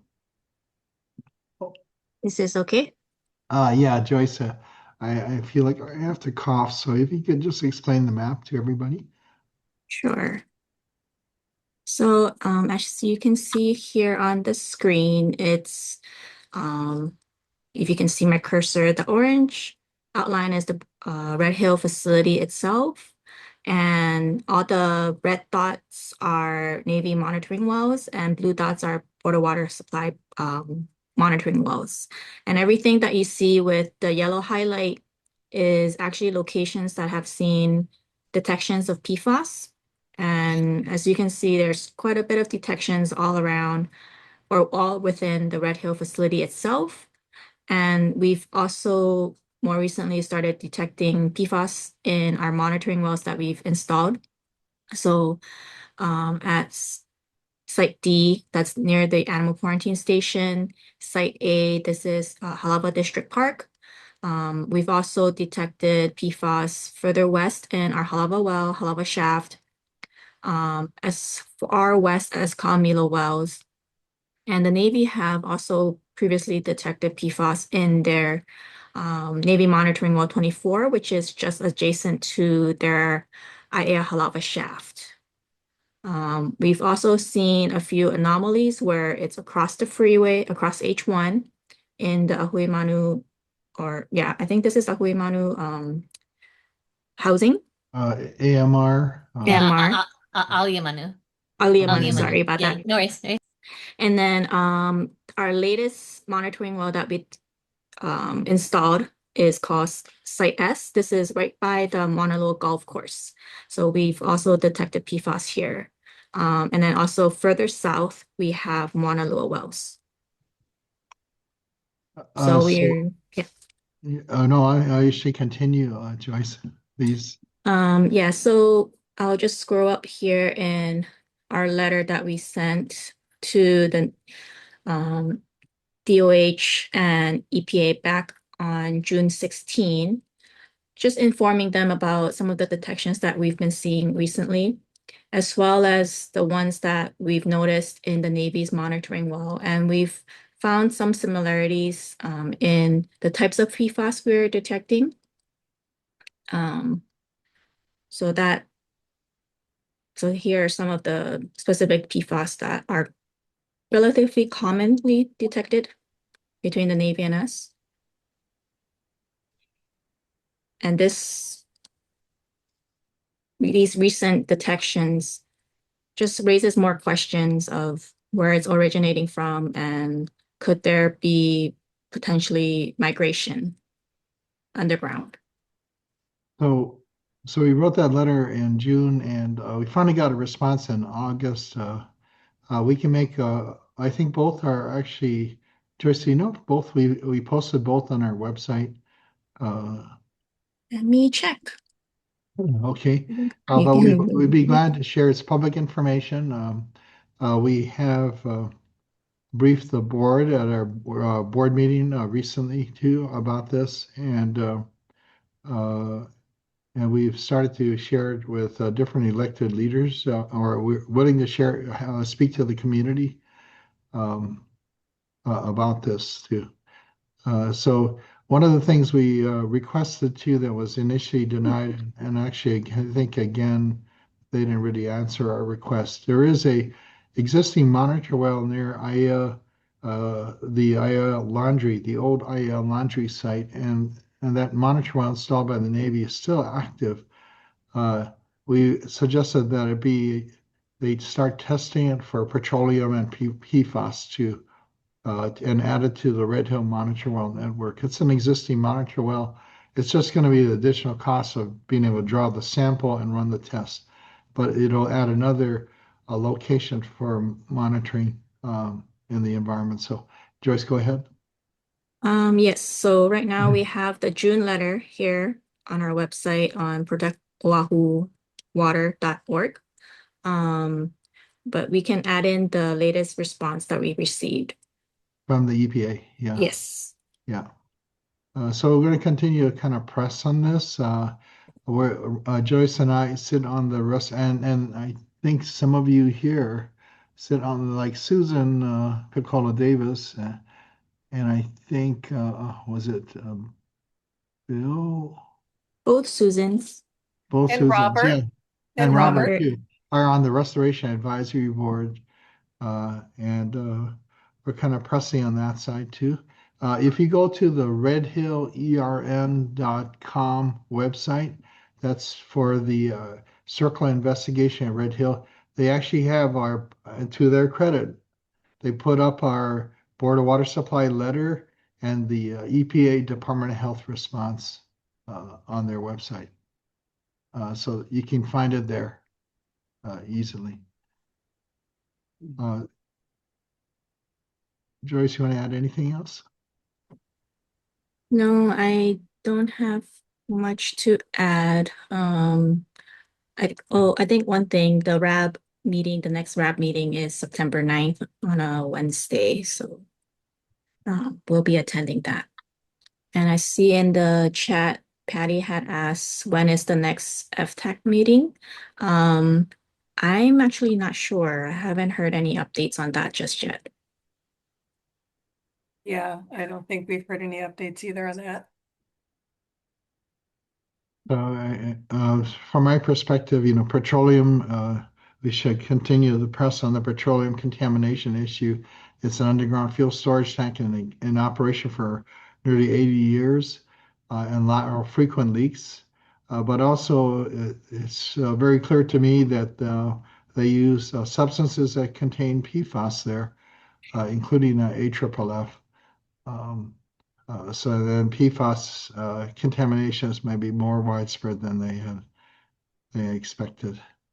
But we're trying to press for an expanded investigation and for more frequent testing for PFAS at all monitorable locations to give us a better sense of how PFAS is moving in the environment, where it's located, how it's varying over time in concentrations.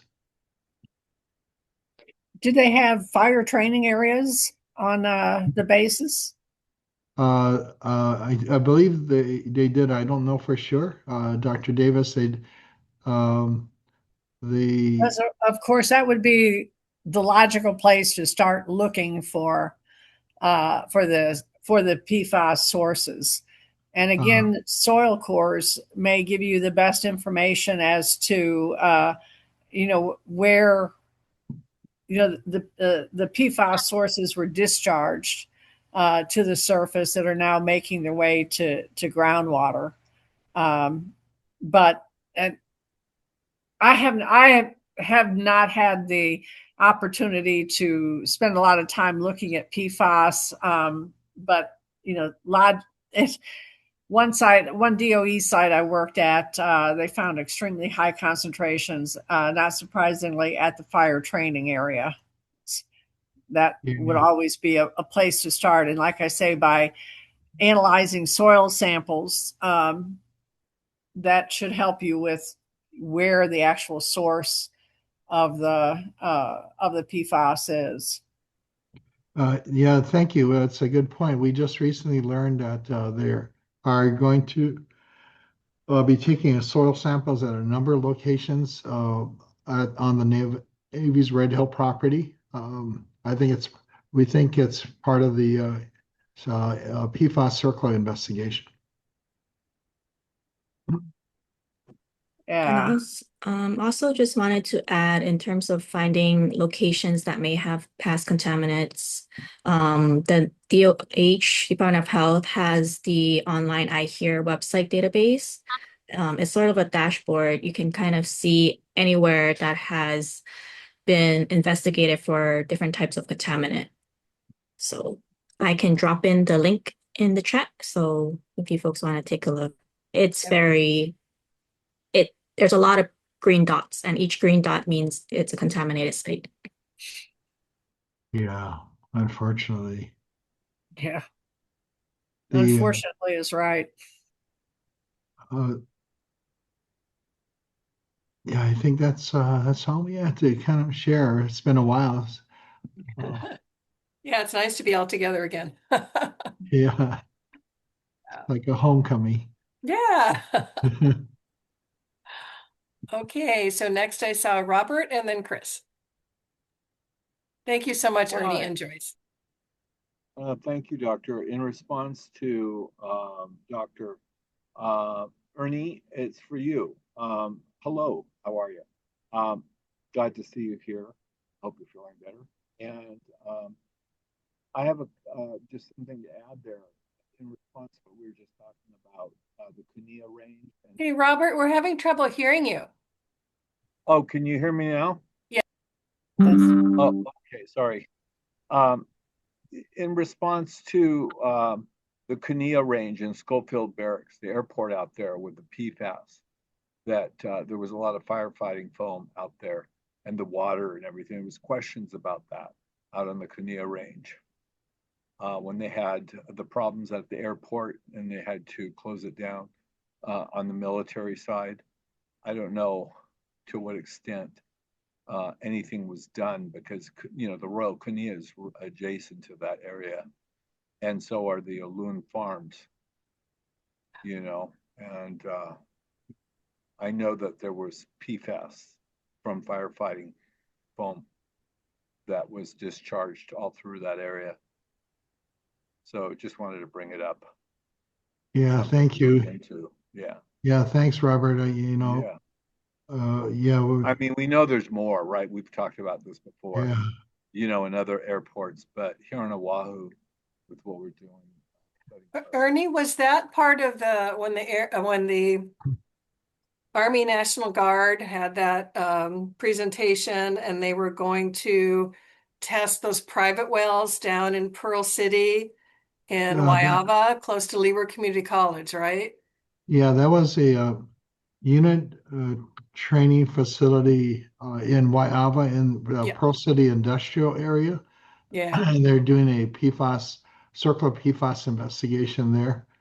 I haven't I haven't really checked to see how far they progressed on if they did the remedial investigation. Or I'm not sure. yeah. From what I understand, I was involved in that a little bit. There were 11 private wells. So these are private wells on private land. And I want to say only 4 of the owners of the wells would allow them to test. And the rest of them a lot of them wouldn't give permission. I So there don't. wasn't much they could do, which is really sad. But they're not on board of water supply water. They're on their own private wells. Those wells go back, decades and decades. And if the private person that owns that private well doesn't want the Army to test it, they couldn't force them. Yeah, yeah. It It's was unfortunate. it was very difficult. And the people that lived there didn't want it. They were renters and didn't want to cause a fuss. You know what I mean? You're vulnerable when you're a renter, right? Yeah, So yeah, Well, yeah, I do know that the acronym PFAS and PFAS and all the others are definitely 4-letter words to the federal government and where the money's coming from the top and a trickle down to even, sorry, doctor, to the EPA, because you know it as well as I do. They have turned the naked eye on this when you bring it up. They don't want to address it. And they're going to, because it's so widespread. I mean, they started out by talking about cosmetics and Teflon pans, for Christ's yeah, sake. You know what I mean? And now look what we're seeing in the sewage, and going into Lake Mead. I mean, and that's huge, heavy discharge. And it's like real high degrees of PFAS and PFAS that are going right into Lake Mead, right into the water table for all of Vegas to drink. Go figure that one out. I mean, that's huge. But no telling, what's going on here, right? So it's just it's larger than I think all of us think, on this level, and they're just trying to find out more information about it. I don't think they have conclusive testing and data to really be able to say anything yet, but I definitely know that down the line it's going to be bigger. It's going to be a common knowledge word. I'm hearing it already in the mainstream with most people yeah, already. yeah. It's getting out there. Thank goodness. It's getting out there. Yeah. Thank you. Okay, go ahead, Chris.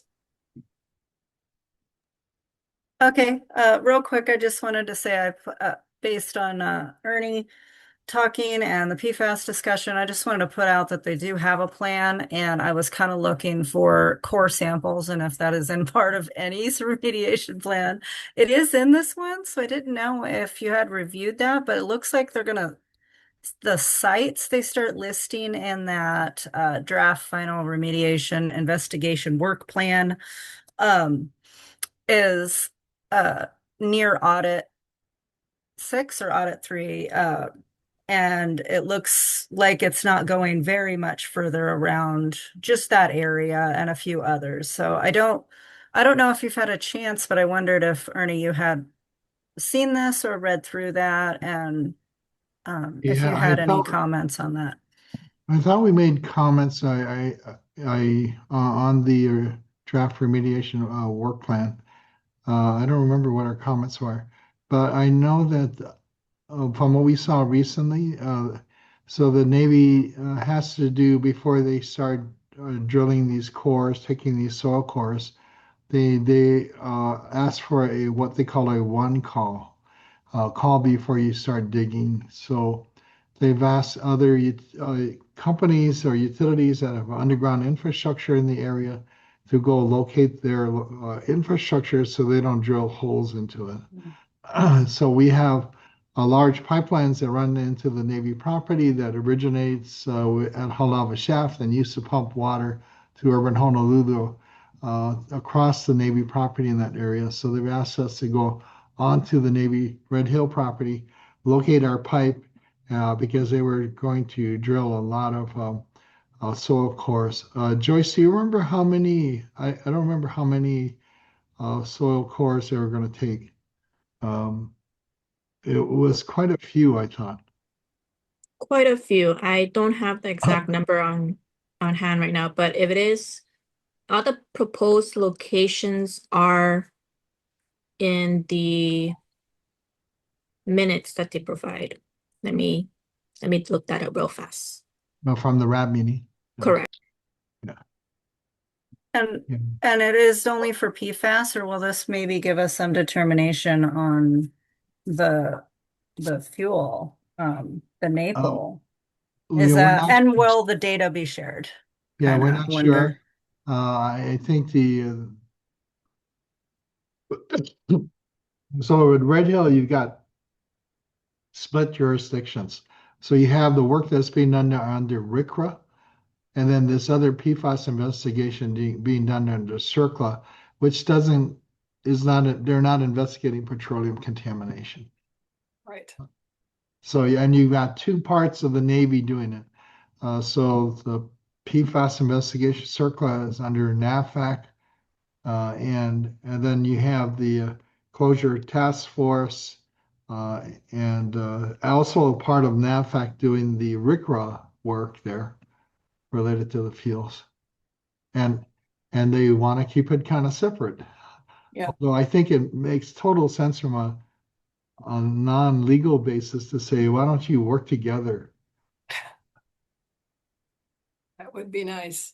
Yeah. I'm I gonna agree. call on Susan Picola Davis because she probably has something to say about this. Okay. Thank you, Ernie, for referring to the two entities that are monitoring. One is monitoring the fuel, and the other one is the PFAS. I've asked for a overlay of the PFAS map.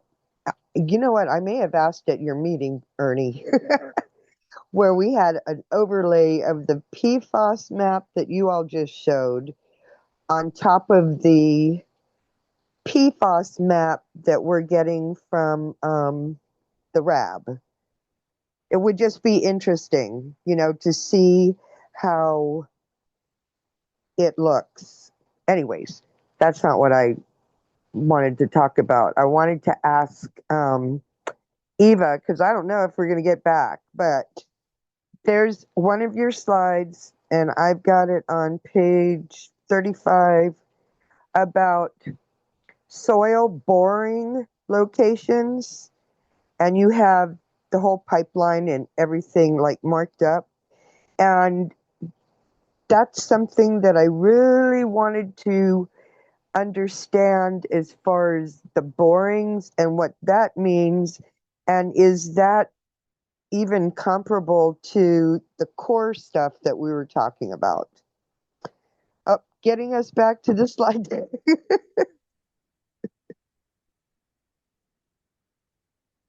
Eva? Oh, you're she muted. froze. You're muted, Eva.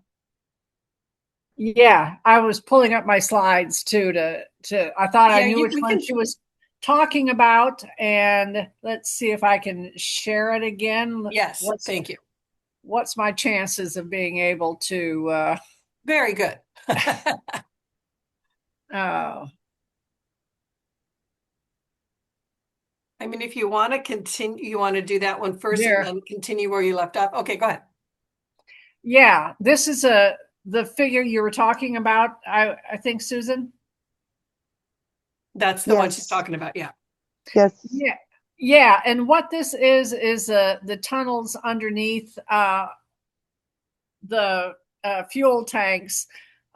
This, if you look to, I don't know if you can see my cursor, but in the right-hand side lower portion, there is a red star that shows where the November 20th, 2021 spill was.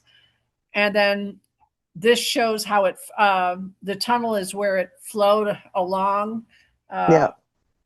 Yeah. And those soil boring locations that are shown there, they went, I think it was 6 feet deep was all. And there was some soil excavated from there, but not a whole lot. And as you can imagine, it can be, I'm sure it was extremely difficult to try to excavate any soil from there. They did not get all the contamination by any means. And I have not seen any soils data. If we go on to the next slide, Yeah. this shows some of the soil vapor data. This is the PID readings. This is gives an indication of the amount of contaminants that are in the vapor phase. And it does, what I was using in this to show was that after the excavation, which was done supposedly in May of 2022, there were still high vapor concentrations in a number of locations. 2 of them I've got circled in red that shows that there was still a lot of the jet fuel, left behind after they had done that excavation. So that was, and I found these, one of these slides I think has the document that I got this out of. This one, the quarterly release response report. This was for December 2022. That where I found this information, that I don't know that this is available off of their website.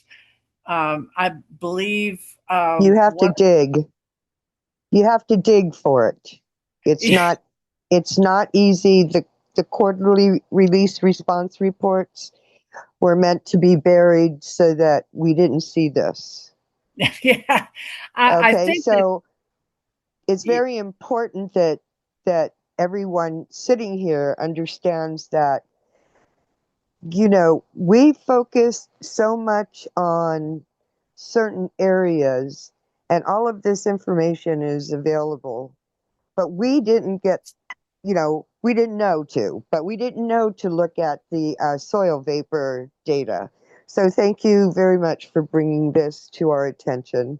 And thank you for finding it and posting what you found. Thank you. There is just an amazing number of documents that have been produced about this site. And I've been, I started volunteering like a year and a half ago. I'm now a consultant to the Environmental Protection Network. And I review as much of this stuff as I can, but and to try to get a full picture of what's out there and what's been done, I have to look at, all of these different documents. And one thing about this slide that I've got up again now that shows the tunnel and where the borings were done is that, it didn't show where the Red Hill shaft is. I had to add that information in there. The red arrow and that it says about the location of the Red Hill shaft, that was not part of this figure. I had to add it in. And that to me shows how they are not trying to be transparent. that I have to get, a pieces of information, out of this 200-page document and more information out of this other 500-page document, Welcome to our world. Yeah. I mean, ultimately, it does seem to me that it is worth my time to dig for this information because it gives me a better understanding of what, what happened there and what's been done and what the current conditions are. But it does take a lot of effort to get to there. And then I have to layer on top of that the fact that I've seen enough of their TPH data to not trust it, that that there's too many irregularities in their data, that and I have to always keep that in mind too, that I don't think I'm seeing the real data in terms of the jet fuel in the water. Now this data, the soil vapor data that they have here, I would believe that this is legitimate data, but it's also not exact data, and and there is summa canister data at the end of this report. I have not had a chance to really dive into that, but this is just more screening data here. But you're right. It's not easy to find it. So Eva, they were using this. They did this to try to figure out what the Navy. They were trying to figure out where the jet fuel had escaped from the tunnel and was contaminating the soil. Oh, I see. And then, like I say, like it says at the top here, they did excavate 97 tons of soil, and 97 tons may sound like a lot of soil was excavated, but seeing the bulk density of soil is about 100 pounds per cubic foot, that really translates into less than 200 cubic feet, or less than 2,000 cubic feet of soil that was excavated. And so much of the jet fuel that had made it to the soil from the tunnel is still there. Got it. Wow. Hey. What I'd like to do also, now. Go ahead. One more thing. The slide after this particular slide, I really liked how you got that out there, that the potential release paths to the environment. And this particular diagram actually works with the soil boring locations along the tunnel. So thank you. I'm not even sure anymore where I got this one, but I thought it was very informative as to, it's not, yes, there were all kinds of leaks from the tanks themselves.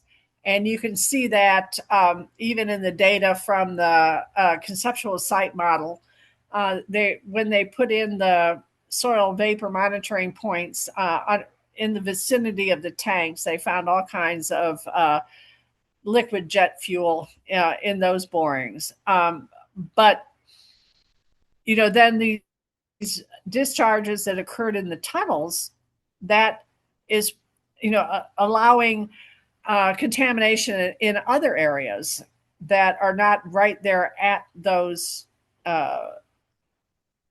tanks. The soil beneath the tunnel, and if you look all to the left side, the December heavy rain then showed contamination near Adit 3, and there was a holding tank and a leach pit over there that were contaminated with the jet fuel, and there's contamination there. So it's a whole lot more than just at the tanks. And that's what I was trying to show with this figure. I thought it gave a whole lot more information than what they generally like to release. Yeah, and importantly that you did or found this one, it does help if you look at that other one, that you can see where things went, because when we initially getting any information about this. You know, they would talk about the sump pumps. We didn't know what the hell they were. The Hume line, we didn't know what the hell that was. Oh, maybe Ernie did. I'm going to say I didn't until I did my own research. But along the soil boring locations along the tunnel, that's where you see how this was transported, how it transported, so that the Red Hill shaft is just of the a piece of this. There's so much Yeah. more along that tunnel line. But anyways, I'm going to Yeah. stop interrupting. Thank you. No, thank you. I appreciate it. Yeah, you're absolutely right that and this is something too that I finally realized, the 2021 spills were in the tunnels. And then I had to go looking for other information, and I finally, came across this. I think it was one of the community members that sent me this report. She had got it from a FOIA request. And but this is a whole lot more information than what I had a couple of months ago when I presented to the CRI. And this is where I say that I go through these huge documents to find, a little bit of information that gives me more of the full picture of what happened out there. Dr. Davis, could you share this information from the FOIA request with us? This report, I can sure try to. It may be too big for me to just send it. I'll find a way. I think I got it from Catherine, so I'm sure that we can get it shared. And there should be. This was a quarterly report from December 2022, and there should be more quarterly reports. But as Susan was saying, you have to dig for them. You have to know where to look or get them from FOIA requests. But there should be more of these, and this is the only one that I've seen. This is great. We've never seen this. Yeah, your configuration for the pump room, it's consistent with my memory having walked in there. A long, narrow room, and then there's kind of a side room to the side, and Red Hill shaft. The sump and the pumps are in this room, and then the infiltration tunnel extends out about a little over 1,000 feet, I think. Yeah, and they were taking samples from the sump in Adit 3, and that is shown on here too. Then. Yeah, and then I think they mentioned you because I think some of that sump might have pumped to a holding tank or Right. outside of Adit 3, and fuel was sent out there too. Yeah, and to the leach pit, the leach system out there, but I don't know that I've seen the location of that on a map yet. Like where they have had figures of that, they've redacted it for the most part. Maybe you can look in the investigation, the original Superfund investigation for the oil waste disposal site. Maybe they might have shown that. Red Hill, these tunnel systems have kind of problems from the beginning with, I think, rainwater seeping in and infiltrating and dripping into the tunnel. So these drains, I guess, were to deal with that seepage water. That when it rained heavy, they would get rid of the water, but in 2021 they ended up having to deal with fuel in that tunnel on the broken pipe and the AFFF drain line. Yeah, and I've read the Kavanaugh report, and there's two endorsements that went with it in the version of that report that I have, and it talks about how they didn't know if the pumps had operated, and so they didn't know at first if that if these other holding tanks had been affected, and finally found out that they were. And they found out that they were when they had that big rainfall in December or something. So, I mean, there was just a whole lot. Part of the people who worked in the tunnels didn't know where the Red Hill shaft was. And so they had no concept of the fact that some people did, but a lot of other people who worked there did not have any concept of the idea that the Red Hill shaft could have been affected by that fuel spill. So, it's real interesting. It's like detective work to try to piece some of this together. But it that Kavanaugh report and the endorsements with it really do point out the fact, though, too, that those spills, both in May and then November of 2021, were human error.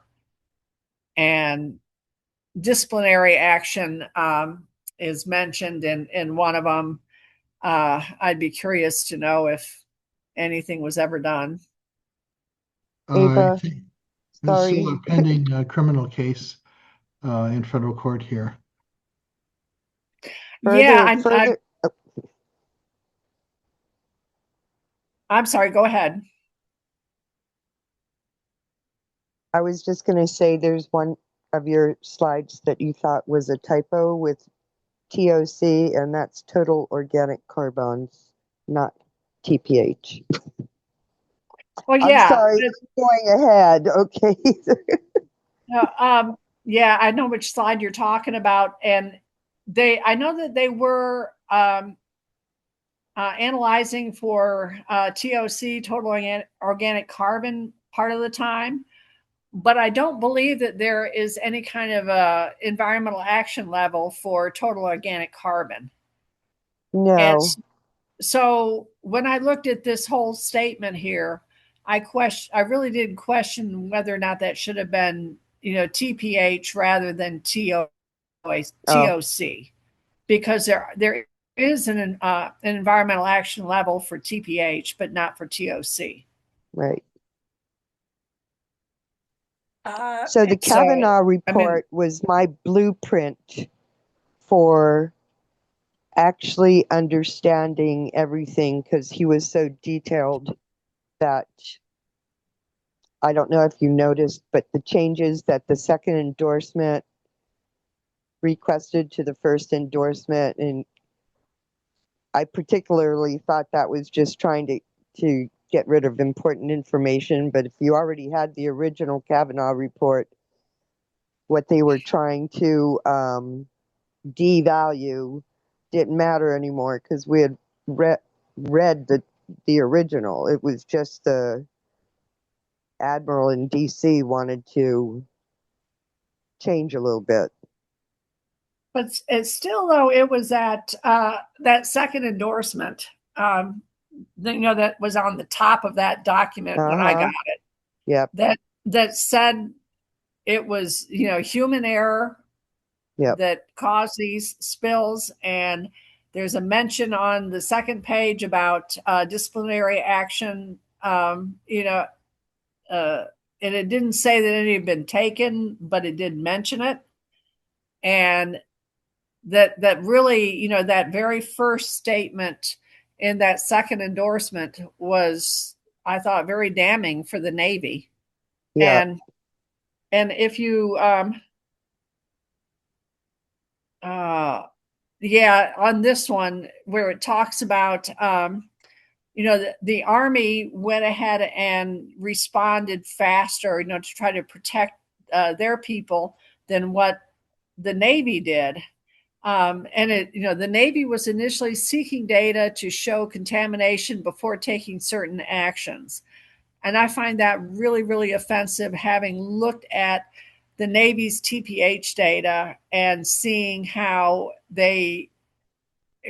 all the irregularities that are within that data. And yet they're still saying, oh, you haven't proved that there's, TPH, that there's fuel within the drinking water system. And so we don't have to do anything to protect, our people.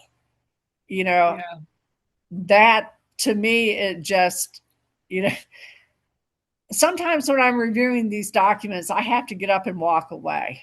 Yeah. It's that bad. Disturbing. Yeah.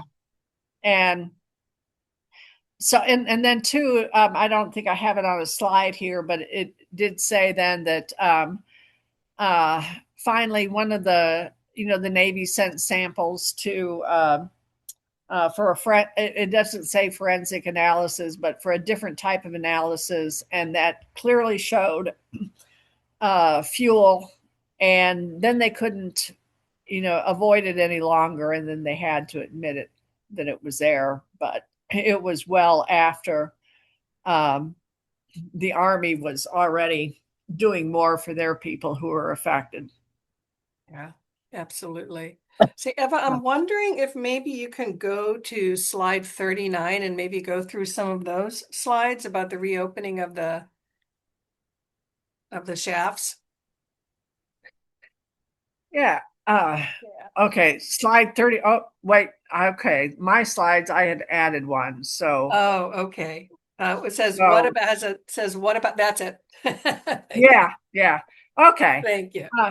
And do you want to maybe make that full page that's down at the bottom of your screen, the little box right there? That's it. Okay. Yeah. Okay. And I'm gonna have to refill my glass here. My throat's getting dry, but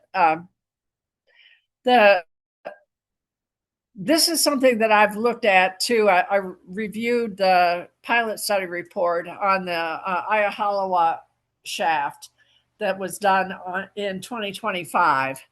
And I know that, of course, they're wanting to reopen the Red Hill shaft also, but after adding granular activated carbon treatment for that. And they are also talking about having the granular activated carbon on, and I'm probably not saying this right, excuse me, on the Iahalawa shaft as well. I live in Native American territory, but it's not the Hawaiian natives that I'm used to seeing the terms for. So in a lot of the documents, it says that the Navy, shut down the Iahalawa shaft out of an abundance of caution, that they didn't believe it was affected by the spills, but this was just an abundance of caution that they shut it down in December of 2021. But then this pilot study report, that they published in 2025, it includes this data. If you finally make it through the 3,000 or so pages of this report and get close to the end of it, then you find this table that shows that what data they did have from that shaft in 2021 showed significant amounts of TPH. And so then you're going, well, what's this bit about, trying to say that it was you just shut it down with an abundance of caution? But that pilots, that's the other thing I should point out too, is that pilot study that they did really wasn't aimed at, can we remove petroleum hydrocarbons? They were looking at removing PFAS from the water. And it was just kind of a secondary thing that they looked at the fuel. And they make a lot of statements in there about, no fuel had been detected in that shaft since 2021. But that's just not true, because this table from that same report shows low-level detections of fuels into 2022. And I also looked at monitoring well NMW24, which is right next to that shaft. And the samples that were taken from that well with a Baylor, clearly show that there was TPH diesel as well as TPH oil in that well that is right next to the shaft during this same time period, and on into 2023. So there's some real disconnects in between what they say in the text and what the data actually shows. And here, if you use low flow, which is more of the accepted way of sampling wells, it doesn't show that that TPH because of the fact that with the low flow method, you're sampling from below the top of the water.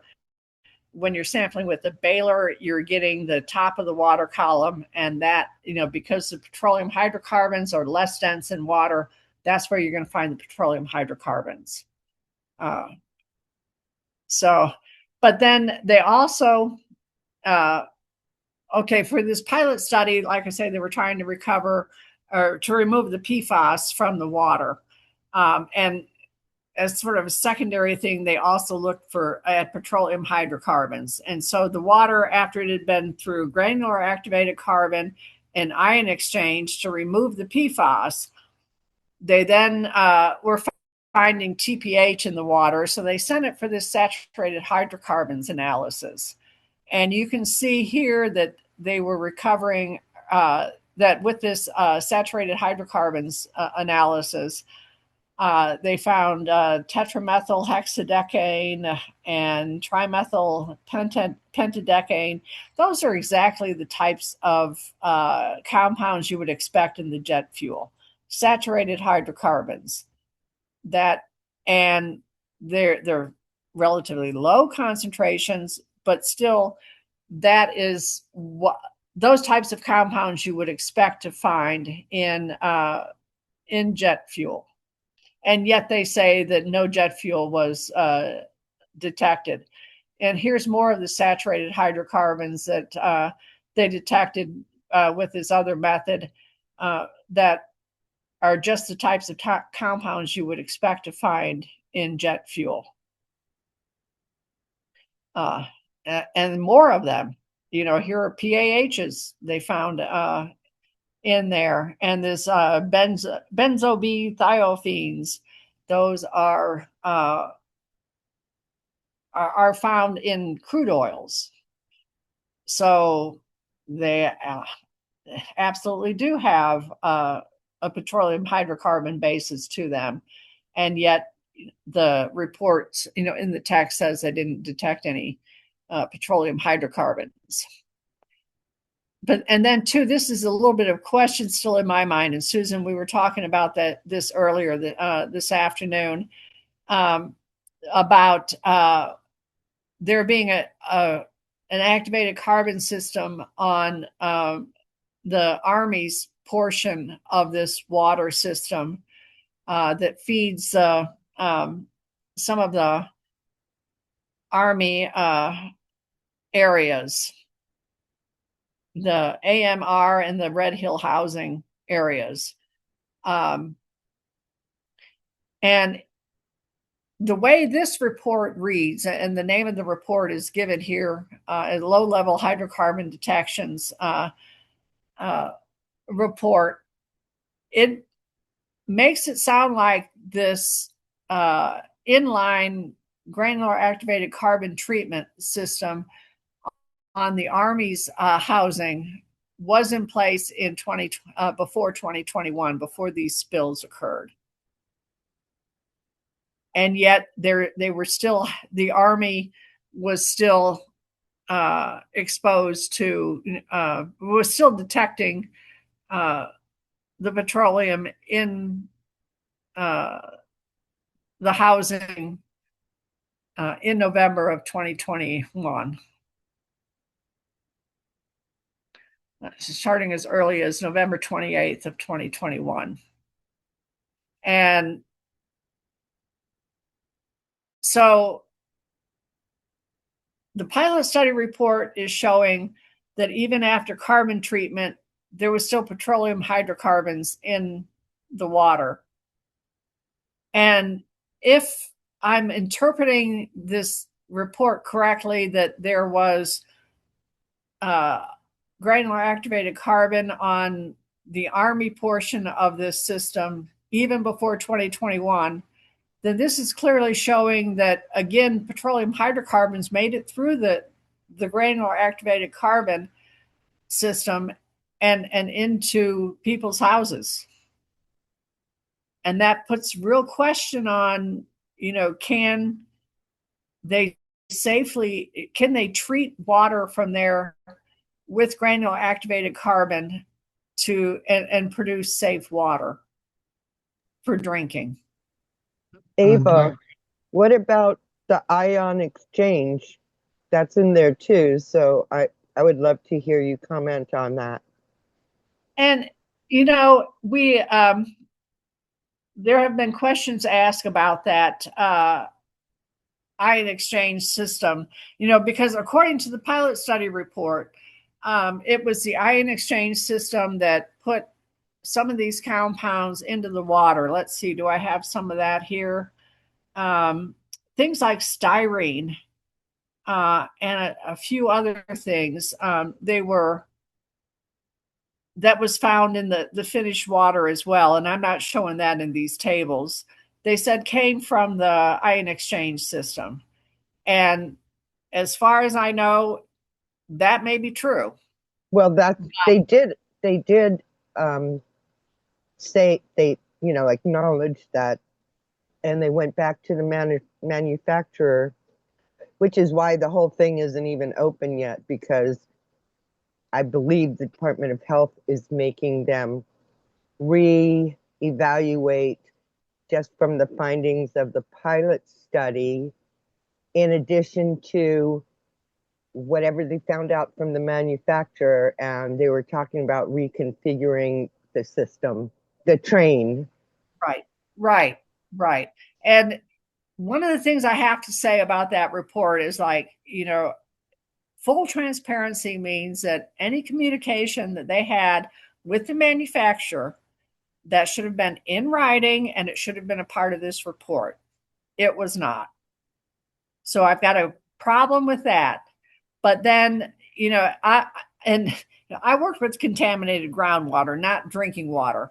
But Elin, who the other consultant that works with our group, she asked a question of, did the granular activated carbon and the ion exchange, was it actually made for treating drinking water, or was it made for remediating water? Valid question. Navy won't give us a straight answer, and the DOH won't give us a straight answer. So we don't know if the system they were using was made to treat water for drinking water, or if it was just made for remediation, for removing PFAS from water that is then being discharged and not consumed. Yes, and we asked the Navy for their certification that it was a system for drinking water, and the Navy said, that's with the Department of Health, and the Department of Health said, no, we can't give that to you. That's with the Navy. Yeah. This is where everybody's pointing at the other guy, Oh, don't ask me, ask them, Yeah, it's so frustrating. Yeah. And so, it would seem like, although, my understanding is the state of Hawaii doesn't require that, any treatment systems for drinking water have this certification. They, still, it's a valid question to ask, does it? And I guess, all 49 other states do require it, but Hawaii doesn't. Yeah. But so on the frequently asked questions, we asked that, and they posted yes, but with no documentation certification. Yeah. So, but like I say, their emphasis was on PFAS and not on any kind of petroleum hydrocarbons. Right. And so that's still, and they've talked about reconfiguring it, but if petroleum hydrocarbons are making it through with this configuration, with the configuration that they were using for the pilot, which was, the 4 GAC units and then the ion exchange. I would expect it to still be making it through, even with the changes that they were talking about with putting, the ion exchange before the last GAC unit. Mhm. Yeah, and maybe this is part of the reason it's not. The DOH hasn't allowed them to reopen it because remember, it was supposed to be by end of last year, then it was like by first quarter this year. Again, this lack of transparency is really concerning because we don't know what the DOH is asking them to do. No.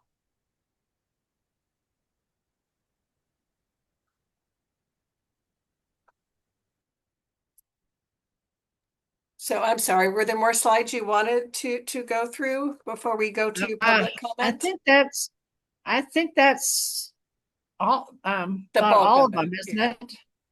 Yeah, I think you had some with the boring, a little more details on the boring samples, but I think we're probably good. Oh, the Oh, go one ahead. other reason for having this slide is that now this is what I've got circled there in red is the shaft that they are using now, and this figure is showing that there have been detections of TPH in that shaft. Back in 21, there was a small one back in January of 2023 and another one in January of 2024. And so I have looked for more data on that shaft, and they are just publishing tables of the data. That's all that I found on the website. They didn't have and those tables just say non-detect for TPH, but they don't say what the detection levels were. And they also don't allow me then to inspect, any of the QA/QC on the analysis itself to determine if some of these same irregularities are going on with that data as there had been prior to that. Wow, this is mind blowing. We don't even know if the GAC is really gonna get the jet fuel out. And it may be if you operate the system correctly that it would, but they haven't been operating a less complicated system very well. Do you want to trust them to operate a more complex system correctly? No. Yeah, what I've heard is the GAC was novel and not ever used this way, so it really was for PFAS, and I think I would take any filter over no filter, so I'd be happy to keep it going forever. But I don't believe that it's reducing the fuel because I don't believe that that's what that is meant or intended to capture. And it may be that there's different types of well, I do know that there are different types of granular activated carbon, and so they have different pore sizes, and some of them may be, some types of carbon may be better able to remove fuel components than other types of carbon. But Okay. that goes way beyond my knowledge of activated carbon. All right. Can But you I go do ahead and know that. stop sharing the screen and we can see each other so we can ask questions? Okay. Thank you. Oh, stop sharing there. Okay. Yeah. Yeah. So, wow, this has really been mind blowing. There's so much data. Really, I'm going to have to listen to this recording again. I do want to, are there any more questions or do people, any kind of public comment that people want to make?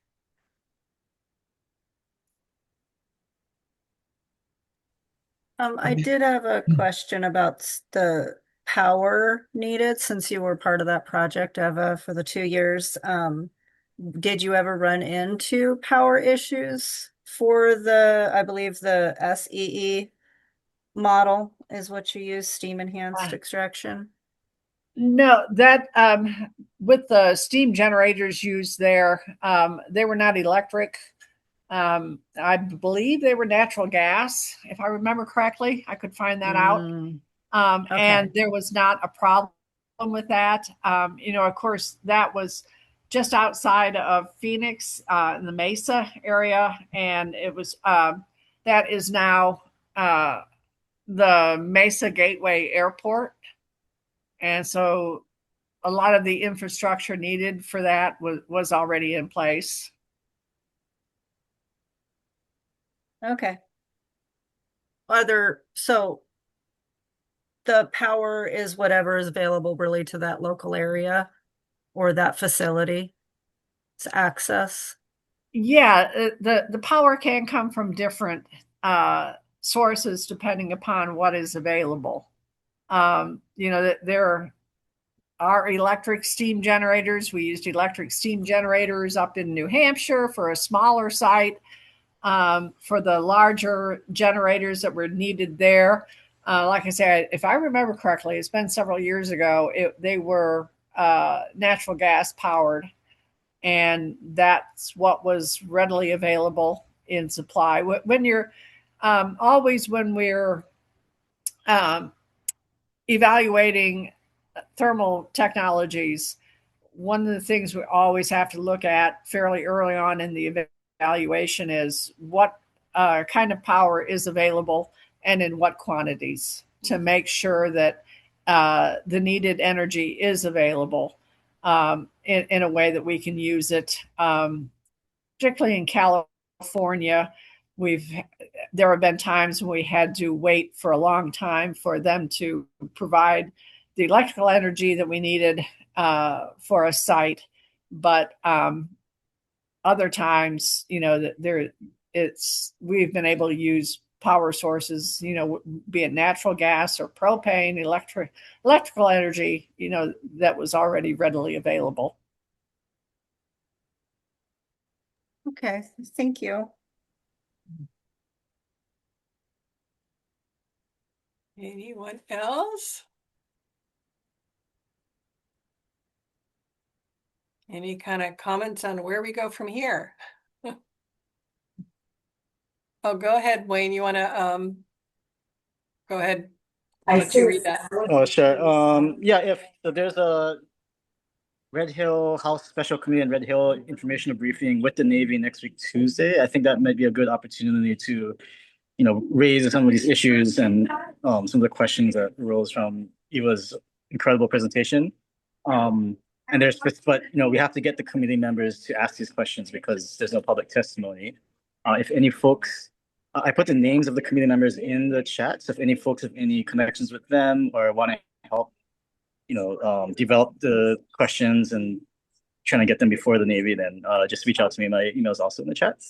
But otherwise, yeah, thank you so much. This is like incredibly informative and also incredibly frustrating. Like really commend you for Yeah. sticking it out.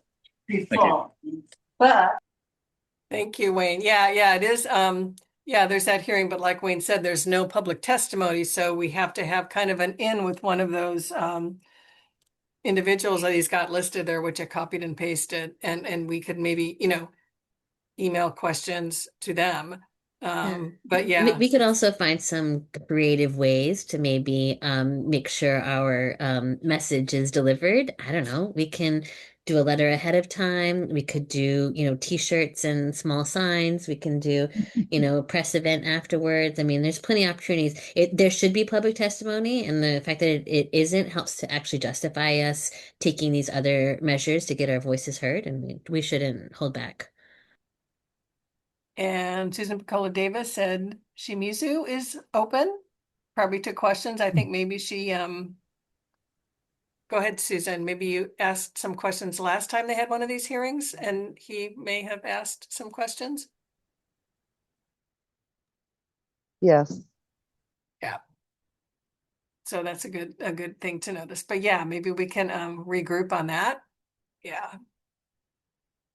Yeah, no, this was just so incredibly valuable information. I mean, we really appreciate all the hours and research that you put into this, because some of these slides, like, I've never seen before, because obviously I've never, gone into the depth that you've gone into. And then also, was it the person that did the FOIA request. I mean, it's great that we all communicate, because if someone does a FOIA request and then there's this information buried in there and all this documentations, it's great that when Eva can get a hold of it like that and make an analysis and make sense of it, that just helps all of us. So yeah, it like takes a village, right? we got to keep our village together. Any other last questions or comments, or I can't thank you enough, Eva. This is just such good information. And Ernie, I can send you the PowerPoint. I might have to send it in two pieces, depends on how I sent it to Kathy Ho, but I had to send it in two pieces because her email couldn't take something that big, but I will get that to you right after this. Thanks, Susan. Yeah, this is just amazing. And thanks everybody for hanging in here for so long, for almost 3 hours, and for your really good questions and listening so carefully. I really appreciate all of you. I do want to leave room if anybody has any comments or any battle cries anybody wants to get off their chest. Like, we got to do this next, or anything like that. Or maybe we're just all still absorbing it. It's like a lot to absorb. I'm going to watch the recording again because it's just so much in a good way. I wanted to add the natural attenuation really goes with the dissolved phase, and that we are not there, and that jet fuel will degrade. I'm not saying that, and that's great that that was mentioned, but it's the Navy trying to push the statement that it's near dissolved, and that we can just do the natural attenuation method. But I believe that's just trying to find a cheap method than any remediation. So our goal here is some remediation and Yes. seeing how much we extract. Otherwise, that plume will return. And that, I think, is kind of a key thing I see here, is we need better plan, better review, and we get it to the right people who are making the decisions.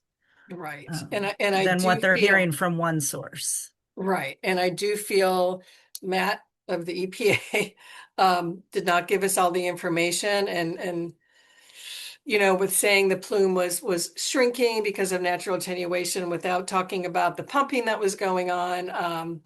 Yeah, I'm not really feeling good about that. So yeah, it's good that we got more information from Eva, and now we can look in the right direction as opposed to being distracted by the wrong direction. So knowledge is power. Yes. Okay. Anybody else? Chris or Patty or anybody who hasn't?